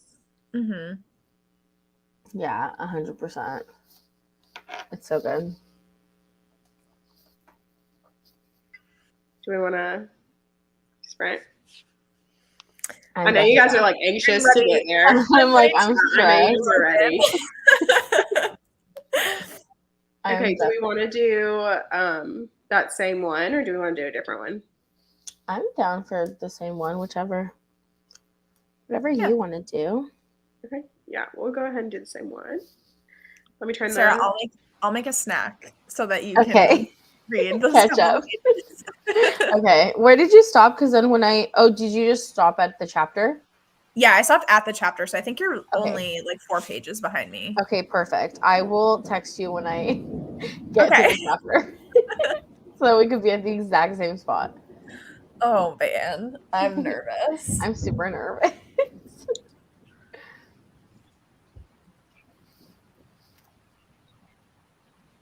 Okay, so I guess we'll go ahead and start. So happy reading, everyone. Yay.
Absolutely not.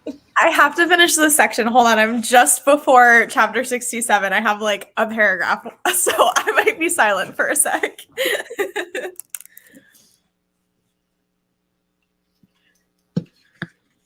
Let me look and see where that is. That is so stressful.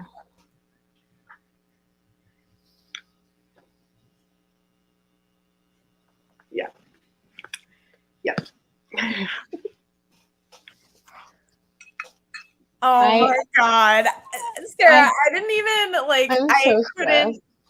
I had to just read. Like I see your voice messages. I still need to listen to them. I'm on 668, so I still have a few more pages of the chapter. Oh my gosh. But I'm surprised. I thought you were gonna be ahead of me because I had to like go get my food out of the oven, but I was reading. I was standing up. I was pacing. No, that was literally me. I went to the bathroom. I literally had to go pee, and I was literally like reading, and I was just like reading the entire time I was doing everything because I was like, no. Literally so excited for you guys. So stressed. Oh, I'm stressed, but like I know that. Well, I know it's gonna be good, but like I just like it's like ugh. I know it's gonna be good. It's stressful, but like I'm excited because I'm like Nesta Queen. Like let's do this. I'm like she's such a bad bitch. Such a bad bitch. I love her so much. I'm like, I'm sorry, not to be rude, but I'm like, Sarah who? Nesta is that bitch. Yeah, Nesta is that bitch. Nesta Queen. Yes, Nikki. Oh, she said what scene? So we're at the blood right. Mm-hmm. I'm like, oh, I'm stressed. I have a headache, honestly, from this book. I think like it's so stressful. It's so freaking good though. It's so good. But I love and appreciate an author who is not afraid to like put their readers through it. You know what I mean? Like I feel like in Akawar as well, like the whole war scene, it was like I'm stressed because like something very well could happen. And like then it did. And so in this, I'm like, all right, like they've been training, like this is it. And like the other author who I think did this really, really well was Sabaa Tahir in the An Ember in the Ashes series. It was like when action was happening, it was like I'm actually stressed because things could go down. And I'm so nervous to continue that series. I loved the first book and I really want to read the second one, but I'm so scared to continue it. You have to. It's so good. I've read the first 3. I haven't read the 4th one yet. Oh my gosh. I finished the 4th one. I took a break after the 3rd one as well because I was like, oof. Like this is a lot. The 3rd book is by far like so devastating. So devastating, but the 4th one is so good. Like the ending, that whole series is perfect. Yeah, I love that series. It's so good. Yeah, I need to just stop being scared. Which I do think it is marketed a little bit wrong because it's marketed as like a YA. And I definitely would say that it would be like a new adult. Really? Oh my God. Yeah, I think it's new adult as well. I wish that there was more like it's not the purpose of the book, and I don't think that Sabaa Tahir really will ever write smut, but I wish that there was like a little bit in there. There's really not. But like the emotional impact of those books is insane. And Sabaa Tahir, like Nikki said, SJM never kills off anyone, LOL. Sabaa Tahir's a little bit more ruthless. Like she's just brutal, and she puts your main characters through it. Yeah. Nikki's reading Ember in the Ashes next week. Literally so excited for you. I'm so excited. I got her that book off her Amazon wish list for her birthday because I was like, bitch, you need to read this. It's so good. So good. Yeah. I'm so because me and Sarah did like a collab type video together, and I picked that for her. Yeah, she made me read it, and I loved it. It was so good.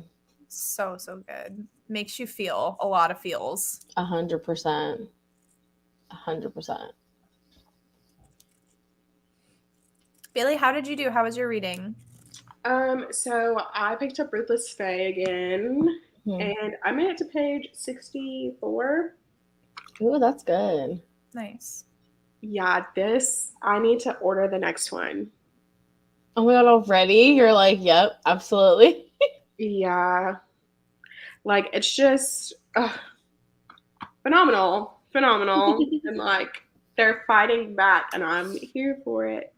I love that. Question for you guys. So if you're starting a book that's in a series, do you tend to like order the whole series, or are you like a one book at a time? Yeah. Well, I'm like such a cheapo when it comes to buying books.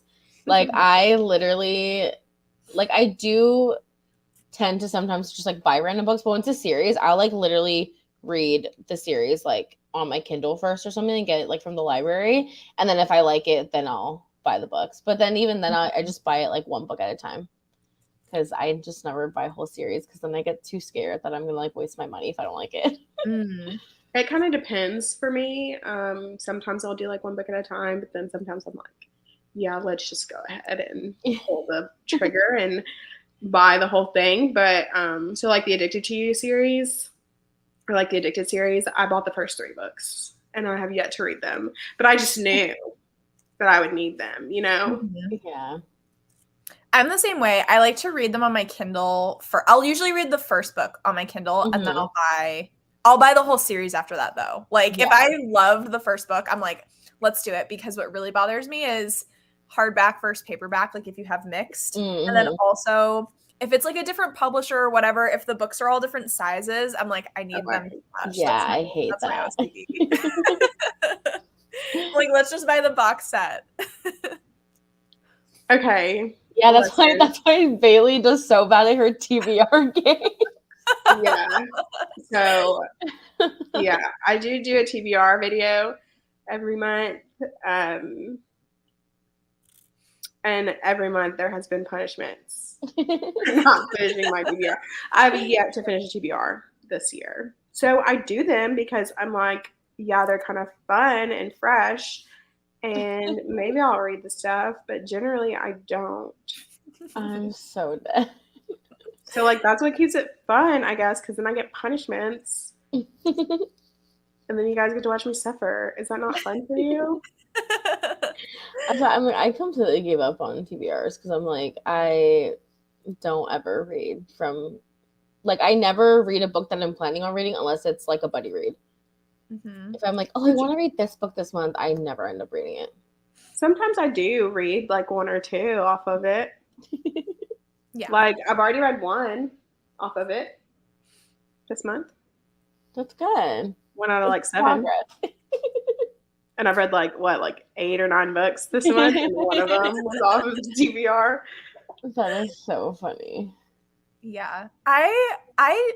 I do a TBR each month in my like bullet journal, but I was actually thinking that after this month I was gonna stop doing that because it just like makes me feel like there's a lot of pressure. And now that we're almost done with A Quarter Silver Flames and I'm like, I need to downward spiral into dark romance smut, I feel guilty because I have that TBR list and I'm like, well, I should like read that and whatever. But like, yeah, I'm going to do what my heart wants, and what my heart wants to read is smut. In the end, who really cares about the TBR? Nobody. Yeah, like who cares? That's why I stopped doing like when I was making videos, I stopped doing TBR videos because I was literally like, nobody cares. Yeah, like that. Nobody cares. No one's gonna come like pounding down your door and like jump you because like how dare you not read this book that you had on your TBR for the month. But it's like I still felt that pressure like all the time, and I just like was stressing myself out, and I'm like, reading is supposed to be a fun experience. Like, why am I doing this to myself? So I just stopped, and I was like, you know what, I'm just gonna read whatever my little heart desires. Yeah, that's how I do wrap up videos, because I'm like, screw a TBR, I'm just gonna do a wrap up and tell you about what I read. I was gonna say that is the only thing I miss about YouTube is making wrap up videos, because I love those and I just love to talk about all the books I read, and I'm like, I have nobody to like express to about every single book that I read in the month. You can tell me about I don't do wrap ups because I read like so much. Yeah, you read a million. Yeah. Like as of right now, I'm currently like averaging around like 20 books a month. And so that's just like, I can't. Girl, you wildin'. Like, that is insane. I am wildin' because I was like, it's the 10th and I've only read 4 books and I feel so behind. But like that's I literally incredible. But like, you're doing a good job, Bailey. Like, you're doing great. Yeah, I literally finished 2 books yesterday, and then I'm pretty sure I finished like 1 or 2 the day before that. Yeah, see. So insane. I'm like doing it. I don't know why I'm in that mindset, but I'm like, I gotta keep going. I'm so dead. I'm like, not me. I'm like, if I'm like not in the mood to like be reading now, I'm like, it's fine. But I just know that like when I crash and like hit a slump, it's gonna hit me hard. Mm-hmm. Yeah, for sure, it definitely will. Love Zodiac Academy until book 4. That makes me nervous because there's like 8 of them. So only buy 1 book at a time. I want to get rid of all my From Blood and Ash books now. After that most recent one. Just garbage. Just throw them in the trash. No, literally, it made me angry. Like that, the most recent book made me so angry. I didn't even finish it. I just DNF'd it, and I was literally like, I don't even want these books on my shelf anymore. Really? It made me very upset. That's why I'm not picking up those books. I feel like so many people said that about this most recent book that it was just like trash, and they were like, I'm actually like really mad. But I just don't want to start that series. Yeah, you shouldn't. You see a lot of like 1-star reviews, and from what I read from the 1-star reviews, because I didn't want to like spoil anything for myself, but I heard a lot about it becoming like a throuple or like a reverse harem type situation. And I was like, okay, but that's fun. So why is everyone like upsetting? It's a whole thing. You know what? I'm like, I'll send you voice messages about it because it's but then I did see a lot where people were like, it just wasn't done correctly. Yeah. Well, it's one of those things where it's like it's I feel like it's very different too, like when you're actually like reading the book, because it is so incredibly out of character for every single character involved. Like, so it's just like when you know these characters and like the conversations that they've had like previously, like it just doesn't make sense. And then it was done in like a super distasteful way. So it's just like, it was really horrible, honestly. I was like, yeah, no. Well, because of course I didn't get it because I had all of mine are in hardback, so I have to wait for the hardback one to come out because I just can't. Not when the first 3 are in paperback and the 4th, are in hardback and the 4th one being in paperback. That is like, no. Yeah. Also, thank you for my 1 book for my TBR. Yes, amazing. Oh my god, yes. I love Tori's bullet journal. It's so cute. I have not even touched my bullet journal. I don't even have one. I did it yesterday. I updated it yesterday in like the front. But like as far as like the monthly spreads, like I have not touched it in like 2 months since March. It comes in waves. Like for me, I like to update it, but sometimes like I just filmed my June spread, but I was like, I'm so creatively not in the mood to do this that I just did like, I usually like draw or like paint and stuff. I just used some stickers and I was like, this is what's happening and it's cute and like it works and, like that's fine. Yeah, it comes in waves. I like to update it, but I don't always like to actually like sit down and do the monthly spreads. It takes a lot of energy that I just don't have right now. Yeah, I was looking for a different way to kind of set it up that's less like artsy, I guess, in a way. Because like obviously I used to do bullet journal videos on my channel and stuff, and then I kind of stopped doing that. And then but I was still like drawing and stuff in it, but now I'm at the point where I'm just like I don't have any like creative motivation. Like I feel like my creativity has been like completely drained out. So I'm trying to find like a more like practical way for me to use it at this point instead of doing that because it's not happening. Honestly, like stickers are my best friend when I'm not feeling creative and I'm like, let me just like use different colored paper and put some stickers and like use a ruler and draw some boxes. Like that is my June. That's my June spread and I'm proud of it. Like sometimes you just can't, you're not gonna like sit down and draw for 3 hours in your bullet journal. It's not happening.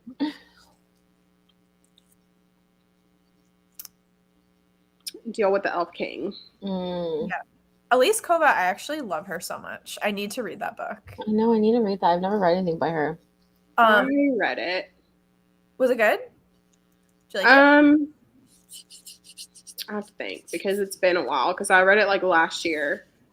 I feel like it was not bad. Like I don't think I hated it. I don't think I like super absolutely like loved it either though, but I think it was good enough. Mm-hmm. Yeah. I've read I think it's called the Air Awakens series by Elise Kova. I'm on book 3 right now. And it's like a YA romantasy type thing, royalty trope. It's really like it's good. Like I like the main character a lot. She's like a library apprentice and it's kind of like a coming of age as well. And it's just really fun. Like it's one of those romantasies that you don't have to think a lot about, but the plot is really interesting. And I really like her writing. So when I saw that she did deal with the Elf King like type deal after reading Cruel Prince, I was like, yeah, I'm gonna get to that one. Absolutely. Because I thought that it was gonna be like more adult. Which than one? It was Deal with the Elf King. Gotcha. She's a YA. I'm pretty sure she is a YA author. Yeah, because I feel like it was marketed as adult or like new adult. And there was a sex scene in it. I mean, there's only like one, I'm pretty sure. And I had to read it over because I didn't even realize like that's what they were doing. Like, was that a sex scene? I was like, wait a minute. Yeah. Because I think it was like, yeah, they started putting their clothes back on. I was like, wait, what? What? Wait a minute. When did that happen? Yeah, fade to blacks. Yeah, But it wasn't, though. It was like semi-descriptive. Oh. And I just was like, what is happening? I don't know. That's so funny. We'll see. We'll see. I just like can't be bothered to like talk in front of a camera right now. Understandable. Yeah. She said even if it's the only video. Yeah. We'll see, That's Nikki. the only video you upload ever. Yeah, it's just that one. It's true though, like editing videos is it's a lot of like energy. Like prioritize your life, you know? Yeah, that's what I'm saying. We miss you. Just know that like you're missed and we're gonna be rioting in the streets with you when you make your return. Oh my god, thank you. I think that's too like why I do reading vlogs a lot is because I do read so much in a month, but I can't sit down. But then I also feel like I'm not really capturing like everything either. Yeah, I don't know how to do reading vlogs well. Like, I just feel like every time I would ever do a reading vlog, it was like so boring because I don't do anything with my life. So like, it was not a thing. I don't know. I feel like my reading vlogs are boring too, but I was also like at my parents' house and like I just felt like weird. I don't know. Like uncomfortable. Yeah, that's true. You can like probably start like doing a lot more because you're not like confined to your room or something. Because I could never make videos if I was living at home still. Like I would like feel so like awkward. Yeah, filming in front of my boyfriend, I was like, you can't be home. And then like I got like a little bit more used to it because he was like, I don't care, like do it. And that made me a little bit more comfortable. But like, yeah, it's so intimidating and weird to be like talking to a camera around other people. Vlogs are hard too because it's like I don't want every clip to just be me like talking because like that's boring. So yeah, like Sarah, to your point, it's like if I'm not doing anything in that week, like, I don't know, walking around, Yeah. like outside, or like the B-roll, it's like, is this a good vlog? Like, I don't know. Yeah.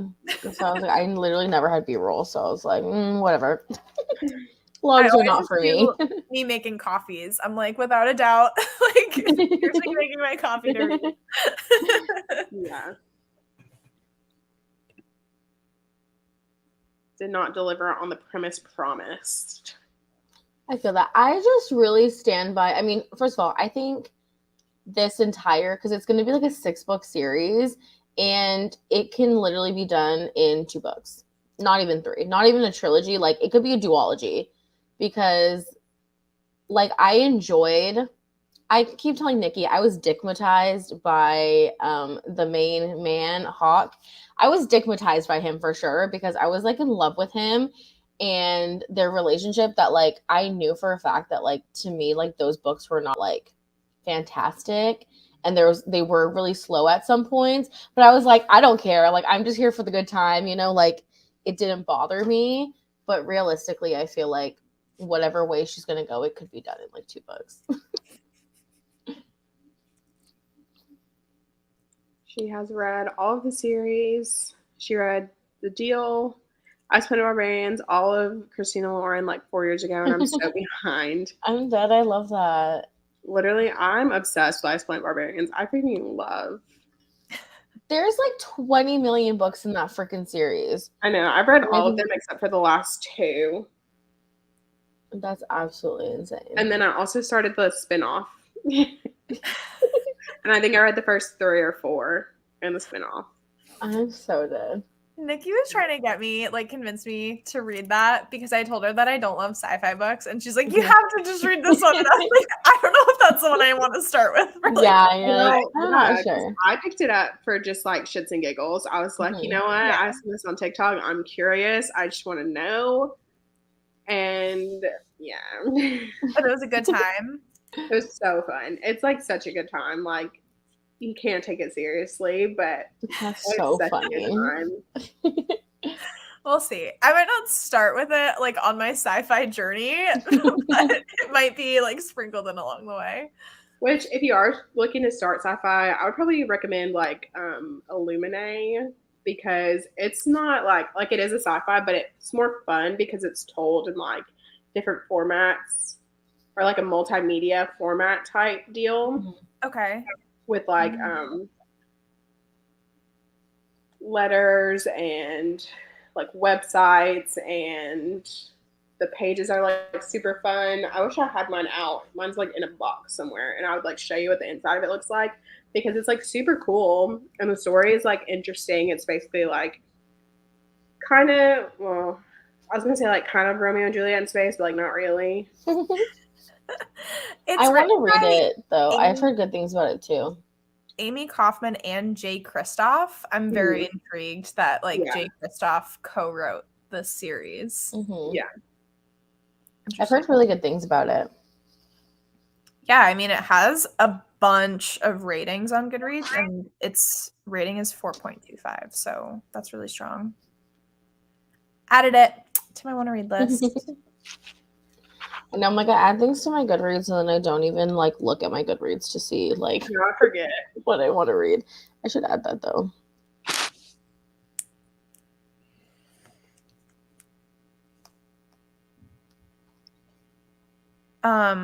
So yesterday I was thinking about my birthday, and I was like, you know what? Let me just go through my Goodreads want to read list and buy like all of these books off of Amazon. So I treated myself, and I love that. I bought like 8 books. And I'm really excited to do like a haul video, and I'm also like really excited for the books that I got. Like, I'm so excited. Oh my god, I can't wait to see what you got. That's so exciting. Also, I have so many like Kindle Unlimited dark romances that I want to read that now I'm like, oof. Now I'm like stressed. You're gonna be like Bailey, and like you're gonna be like Bailey, and like once you like go down that rabbit hole, you're never gonna come out of it. I don't know. Fantasy is always like my number one. So I feel like it's gonna be a fun time, and then I'll like flip back eventually. Yeah, I was just traumatized from my last one. So Like, yeah. Yeah. That's just it. I was just I'm traumatized. so dead. But I'll probably start again on Monday. So I'm taking the weekend off. Give yourself a little breather. Yeah, I was telling Sarah about it, and yeah, I feel like I traumatized you with it, and you weren't even the one reading it. 1,000,000%. I was like, I don't think I could ever actually like read that content in my life. It was I don't even know how to describe it other than literal shock.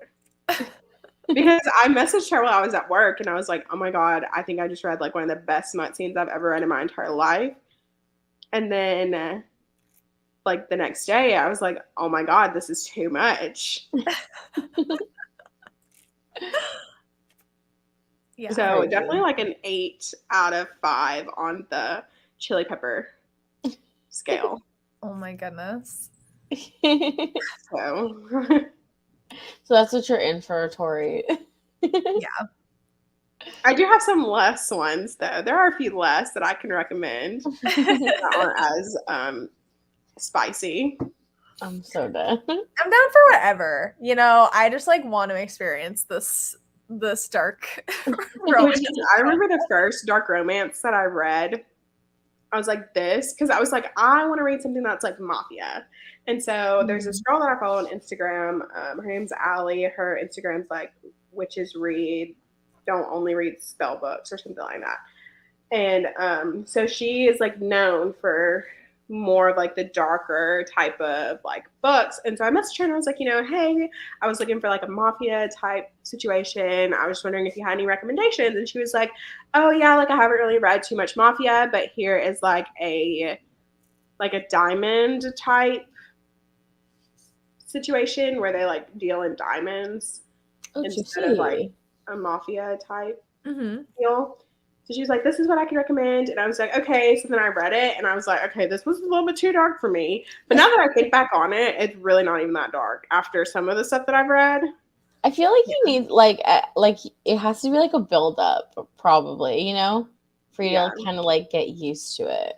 Yeah. Which, because then I read like Beautifully Cruel by J.T. Gessinger. Okay. And that's a dark romance. But then I read that after reading Beauty and the Broken, and I was like, this isn't even dark. Yeah. I feel like I've read romances that are like the beginner side of dark romance. Like A Touch of Darkness is like barely dark romance, but that was like fun. And then I read The Sweetest Oblivion, which is a mafia romance, but again, it like wasn't very dark. Like that's what I'm curious about, is like getting deeper into that. Which too, because you have to figure out what you will and won't read about. Yeah, for sure. And like a lot of dark romance authors are very good about like putting like content warnings and stuff. Like Sarah Bailey is probably my favorite like dark romance author. Like Girly Pop just gets it. Like she gets it. And so some of the stuff that I read from her is like very dark. Like she does do like CNC, which can be triggering for some people, and like a lot that's of the Four Horsemen series. Yes, that series is so good. So good. I will never stop talking about that series. It's so good. Yeah, I've seen a lot of people talk about this one. I'll add this one. I'm always so interested in like Princes of Hell, like anything that has that, and like Four Horsemen, like The Deadly Sins. Like I love that. But what I've read is, again, literally like it feels like PG. Like I read like what is it? Kingdom of the Wicked, and that was like, it's just like PG. Like I want more juicy stuff. Which I did read. If you do like that, I did just recently read I forgot what the series is called, but the first book is called Four Psychos, and it is about the four horsemen of the apocalypse. It is a reverse harem, but I feel like it is a little bit on the milder side of reverse harem. It's not like as smutty. And it's written by the same author that did, I think I was telling you about this. It's the same author that did The Risk or the Mindfuck series. Yep. Stabby. Like a different pen name or whatever. Yeah, Stabby. This one's by Christy Cunning, but it's the same person. Yeah. Yeah, this one's short too. It's only like 200 pages. So it is not like super, super dark, but it deals with them like going to the underworld and like purgatory and like hell and all that stuff. I love stuff like that. I'm gonna add that. I love stuff like that. I think that's why I like the A Touch of Darkness series so much, because I was like, oh my gosh, Hades and Persephone retelling, like I'm all about this life. And then I was really interested in Kingdom of the Wicked, even though it like wasn't great. It was like a fun time, but it wasn't great. But it was still just like nothing really happens. Like there wasn't any smut in that. Like because Carrie Maniscalco just like doesn't do it for me. Yeah.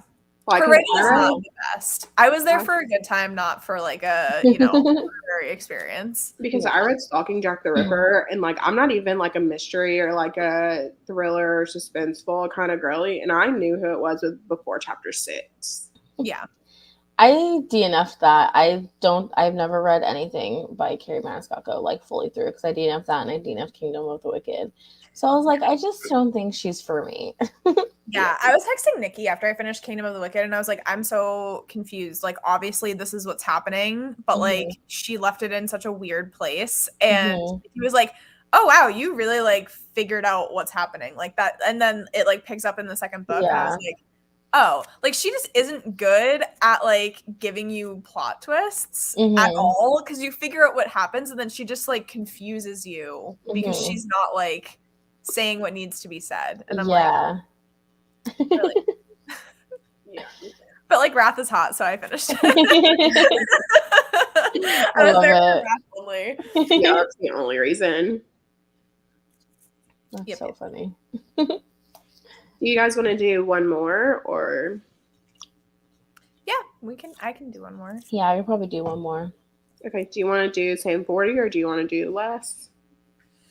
I feel like if we do another 40, I can finish this book. Okay, I guess. There's more the pressure.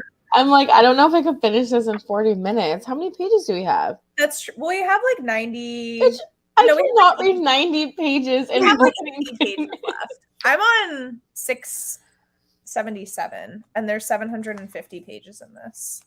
Oh, yeah, I see I'm on 668. So, I mean, we could definitely just do another sprint, and then once we get off, I'll just finish it, like, after I eat and stuff. I'll scream and cry and throw up and punch the air during this sprint. Yeah, I'm like, because I don't read that fast. I feel like I'm flying now. Like, I am just, like, every page. Yeah. I love that I have been reading more every sprint, because I've been writing down, and so like every sprint I've been reading like more pages. So maybe I literally have been writing down too. Yeah. Because when everyone's like, "Oh, how'd you do?" and then I'm like, I don't know. Yeah.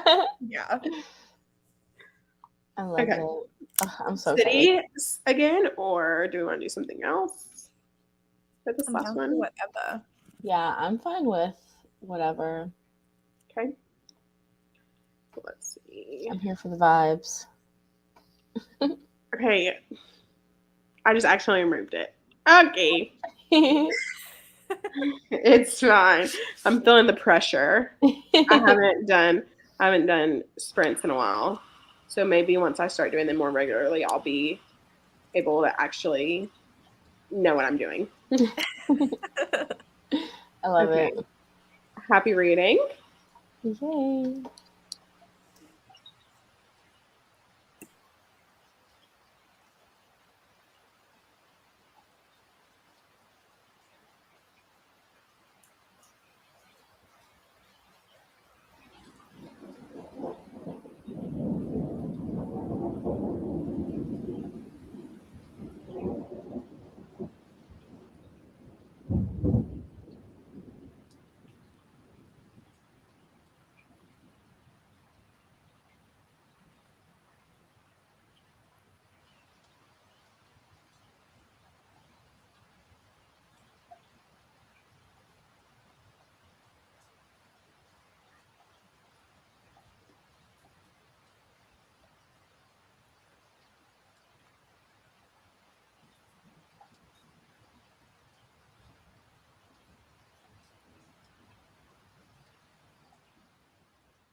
fucking screaming. This is the best ending of a book I've ever fucking read. Did you finish it? I'm on page 743, so I think I only have like one chapter or like 2 chapters left. But I got through all the juicy bits. Oh no, I'm stressed. I just got to chapter 70. So I'm on 708. It's so good though. It's like, oh, The part that you're at. The chapter that I'm at. Oh no, I'm nervous. The whole like you have like 3 chapters of absolute madness. I'm not even kidding. I'm so stressed. I'm so stressed. Ugh. It's so good. I am so incredibly obsessed with Nesta and Emery and Gwen. Like I am obsessed with them.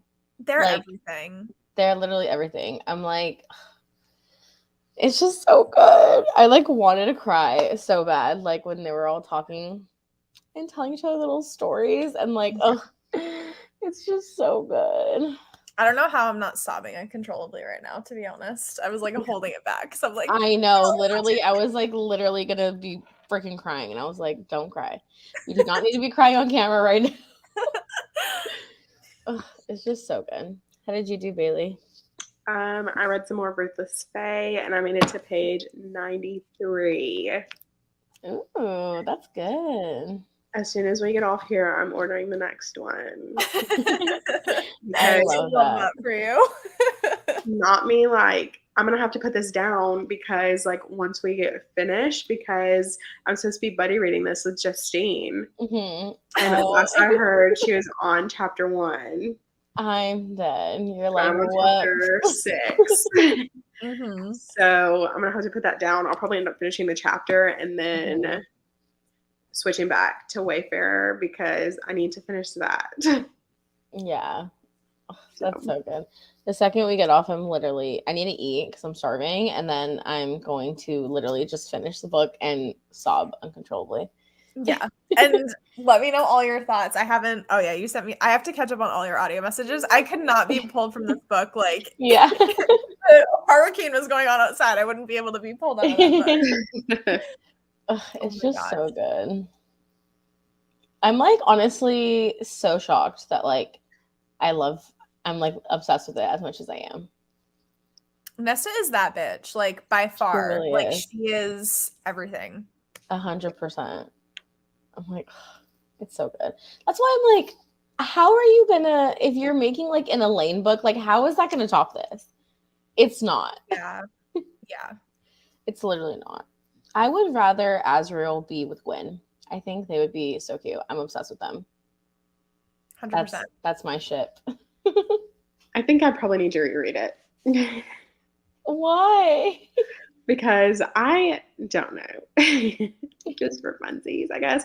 I don't know, but I do want to reread like all of it. Like I want to reread Throne of Glass and Akatar before the next book. Yeah. And Crescent City comes out. Yeah. I know. I feel like I'd be down to reread them, but I'm like, it's just like they're so long. It's just like so time consuming. Yeah. I think it's been about 3 years. I only want to reread the first 2, and then I'll probably reread this again at some point. Oh, I'll definitely reread this one because this one is like phenomenal. Yeah, I have yet to reread it. I've only read it once last year when it came out, and I haven't read it since. Yeah, I'm because I definitely want to get like when the paperback comes out, and then I'm definitely gonna have to reread it so I can like annotate it properly. Yeah. So I can't wait. This is like easily one of my most tabbed books. Like I just used orange because everything was going to be shocking. Oh my God, I love this. Yeah. Like there's no need to differentiate the colors that I tabbed almost every page of this book. It feels like every other page. Yeah. I'm so into like aesthetic tabbing right now. Like, because when I read this, obviously like I had my like different tab colors and stuff.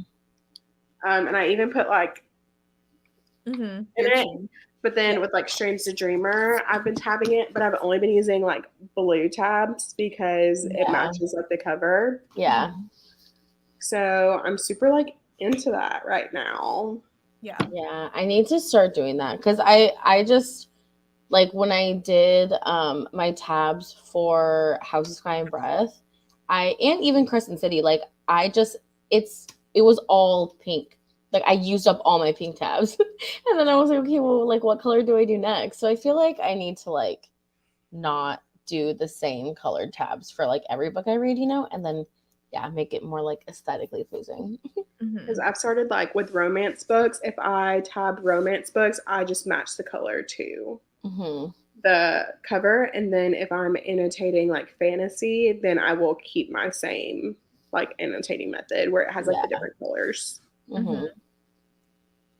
Yeah, no, that's good. I feel like I haven't like fully like properly annotated like a physical book in so long. Like I haven't read a physical book in so long. I've just been reading like books on my Kindle or like listening to audiobooks. Yeah.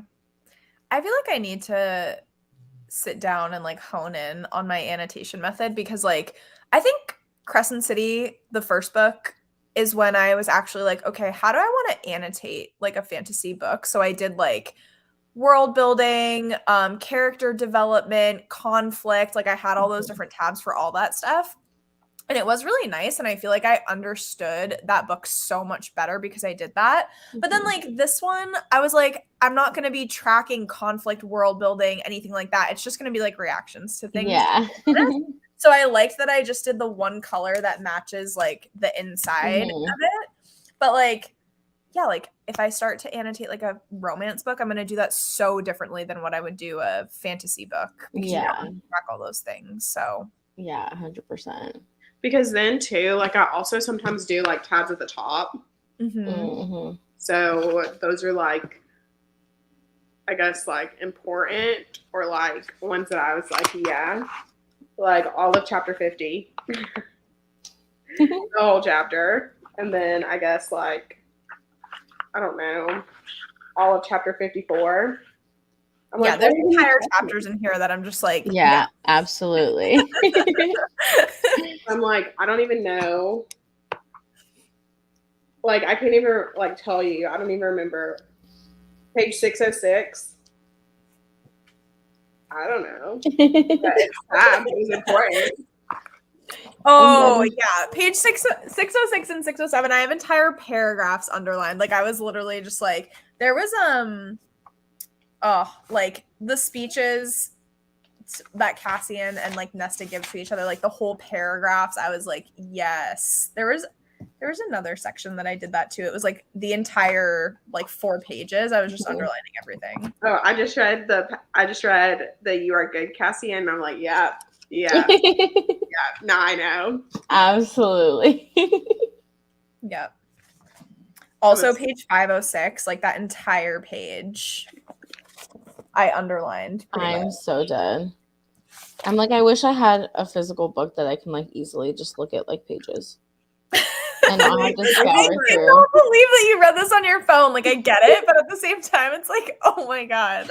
Yeah, I just like literally was like, I do not want the paperback or the hardcover like at all. I was like, I'll die. Yeah, I totally get that. And then I have like this sticky note on page 716 that says, "Yeah, he did finally," with a heart. That doesn't tell you anything, but I'm like, yeah, don't tell me anything because I haven't gone to that point yet. I'm on 707. Oh my god, yes. Sarah, I cannot wait for your reactions. I'm not even kidding. I was flying through this section. I was like, I need to know what happens. I need to finish this book right now. I'm so dead. I'm so nervous. But yeah, no, I need to like, I can't wait to finish it. It's so good. Like, I'm not even joking. This is the best ending to a book like I've ever read. I'm so excited. I'm shooketh to my coreth. And there's so many like good quotes too in this. Oh, this book is like so quotable, I feel. Like because, there's like, just even so on, many good ones. It says she was the rock against which the surf broke, but these males would break against her too. Like, stunning. Period. Absolutely love it. Oh no, Nikki said there's something she didn't like in the ending. Nikki didn't like the birth scene. She said that she was going to tell me her thoughts on it after I finished. So, well, I have some green tabs back there, so I think there was something that I didn't like too. Juicy. There's something I was mad about. I will have to see how I feel about that. Oh, also, Nikki, by the way, I just bought Nevernight because my Libby hold was not happening. Like, this person's just sitting on this book, and I know that we want to start it, so I bought Nevernight, by the way. Oh, I think I have Nevernight, I think. I have it at home. I should bring it back with me when I come back, because I think it's at my house in San Diego. You should read it with us. Then I'll insert myself in the buddy read.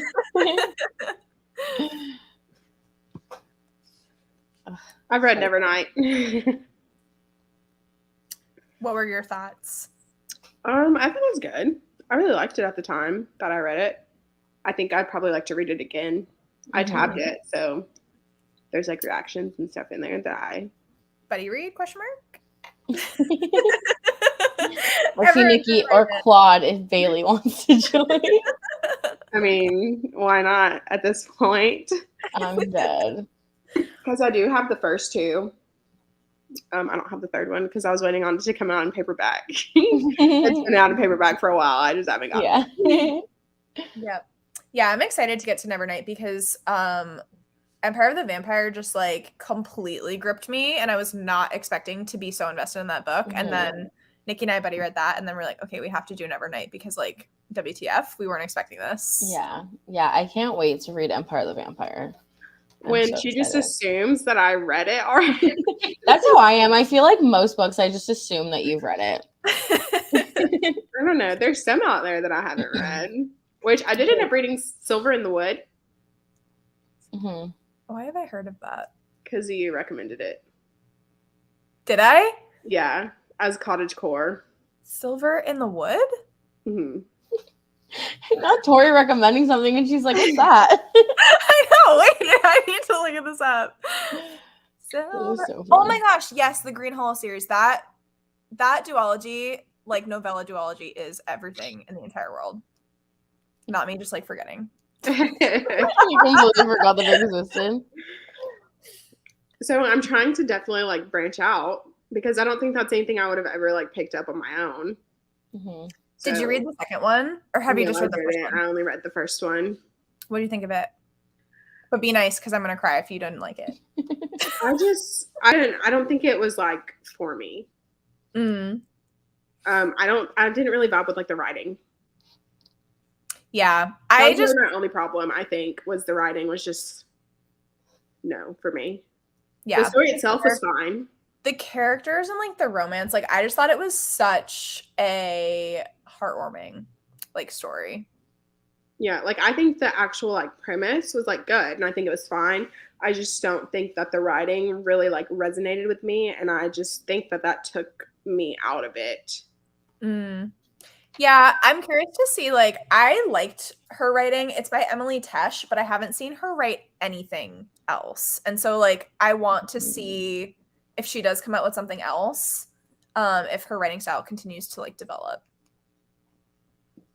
That's interesting that she hasn't written anything else besides this. Yeah, it was really weird. I found it on a whim one day on Kindle Unlimited, and I was like, oh, this is only like 150 pages or something. Like, let me just read it in an afternoon. And I was like, okay, sis, I like that. Yeah, I love that. I need to read it.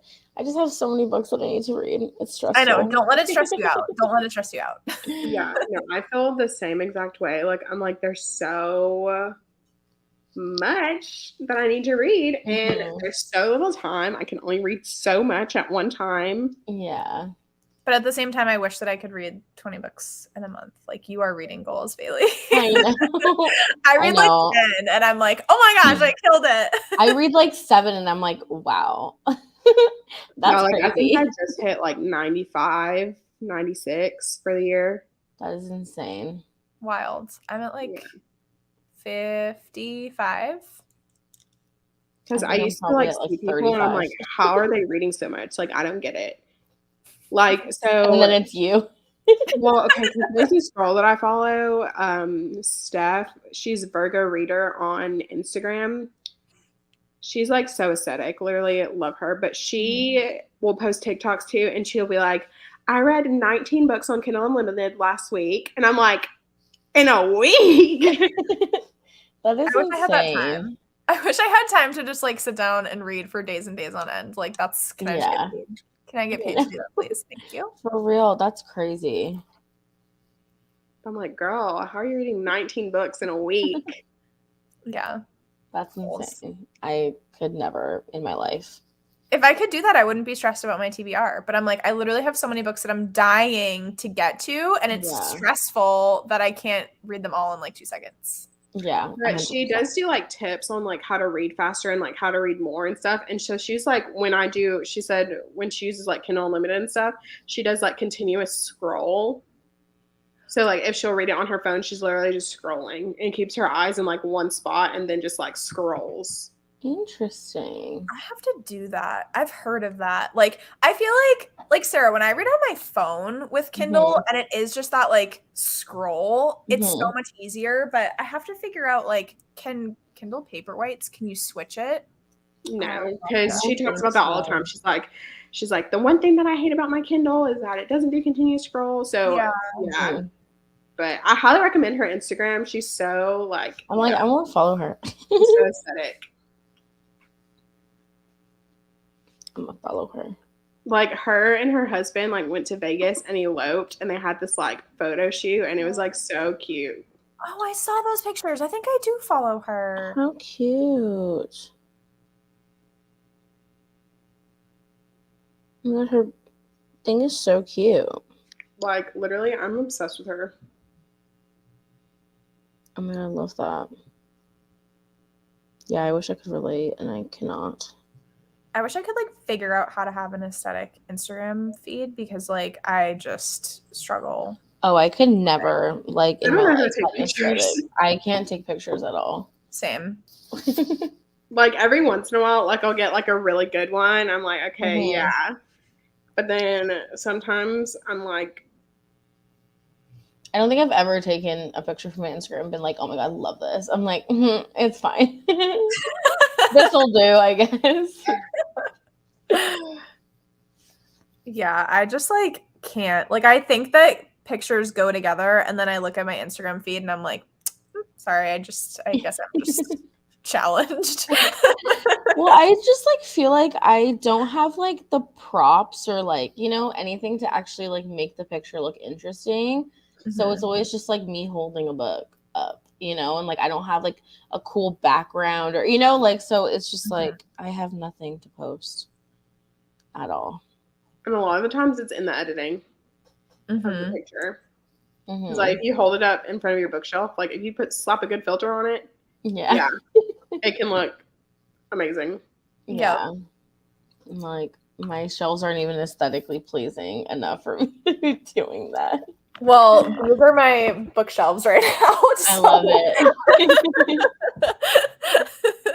I can't wait to get new ones and have them be like somewhat pretty again. That is so funny. I love that. Nikki says she also wishes she could be aesthetic. Let's work on it together and figure it out. It's so like, hard. We can do it. We just have to like learn. I guess it's a skill. Yeah, it's clearly a skill that I do not have. Love that. That's so funny. All right. So I guess our sprinting has come to an end. Yes. This was so fun. Thank you, Bailey, for having us. I know. Thank you. Of course, anytime I do sprints ever, you are more than welcome to hop on. Yeah, I think I'm going to start doing sprints like bi-weekly. More than likely on Fridays. So that's a fantastic idea. Except probably not the next Friday, like not week after this upcoming Friday, because I'm pretty sure I'm moving that day. So probably starting in June, we'll start bi-weekly. So I'm like, well, I work on Fridays, but I'll just be like working and then joining in. I don't work on Fridays, so I will be here to read all the books. generally don't work on Fridays. It just kind of depends. I did have to work yesterday though because I took Monday off so I could take my final. Fun. All right. Well, thank you guys for joining me. Yeah, Please go like and subscribe to them. I said like, but you know, I like their stuff. And I will try to edit this so I can put all of their like channels and stuff in the description. And I guess we will see you guys somewhere else on the internet, probably. Yes, we'll talk soon. Okay, bye. Bye.